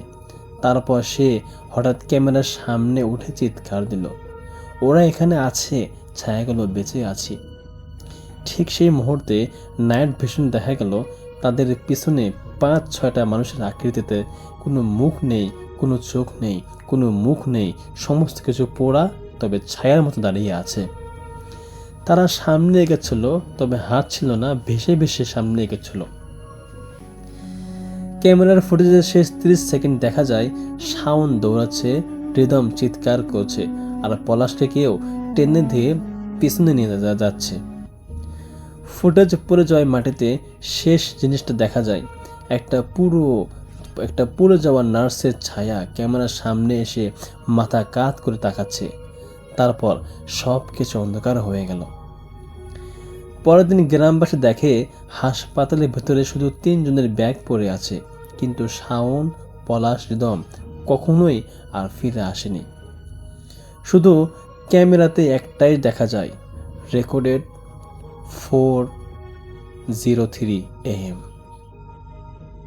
3 জন ইউটিউবার নিখোঁজ হওয়ার পরের দিন বিকেলে একটি 4 জনের উদ্ধার টিম পাঠানো হলো। তাদের কাজ ছিল হাসপাতালের ভেতরে গিয়ে 3 জনের খোঁজ আনা। উদ্ধার টিমের লিডার মাসুদ সবাইকে বলল, মনে রাখো, ভেতরে যাই হোক কেউ কখনো আতঙ্ক হয়ে দৌড় দেবে না। কিন্তু হাসপাতালের ভেতরে ঢুকেই সবাই বুঝে গেল এটা কোনো সাধারণ কেস না। ভিতরে শব্দহীন নিস্তবতা, হাওয়া কোনো স্পর্শ নেই, কিন্তু বাতাসে পোড়া মাংসের মতো গন্ধ। রাত 8টার দিকে তারা হাসপাতালের বেজমেন্ট নেমে যাচ্ছিল। অন্ধকার আর স্যাঁতস্যাঁতে গন্ধে বমি এসে যাচ্ছিল। হঠাৎ সামনে থাকা সিঁড়িটা যেন দুর্বল হয়ে উঠল। কেউ নিচে থেকে উঠে আসছে খুব ধীরে ধীরে। প্রথমে পায়ের শব্দ, তারপর সিঁড়িতে কারো লম্বা হাত ভর করে ওঠার ছায়া। টিমের একজন চিৎকার করে বলল, মানুষ না এটা, মুখ নেই। আলো ফ্ল্যাশ হতেই দেখা গেল একটা নার্সের পুরা ইউনিফর্ম, কিন্তু তার মুখ পুরো কালো ছোপ। চোখ নেই, তবুও সে যেন তাদের দিকে তাকিয়ে আছে। নার্সটা মুখ খুলল, কিন্তু তার কোনো মুখে ঠোঁট নেই। তবুও গলা দিয়ে বের হলো, পিছনে এসো, অপারেশন এখনো বাকি। আজকের মতো এতটুকুই। আশা করছি আপনাদের সকলে ভালো লেগেছে, এবং আমি আগামীতে ইনশাল্লাহ আরও সুন্দর সুন্দর ঘটনা শেয়ার করব।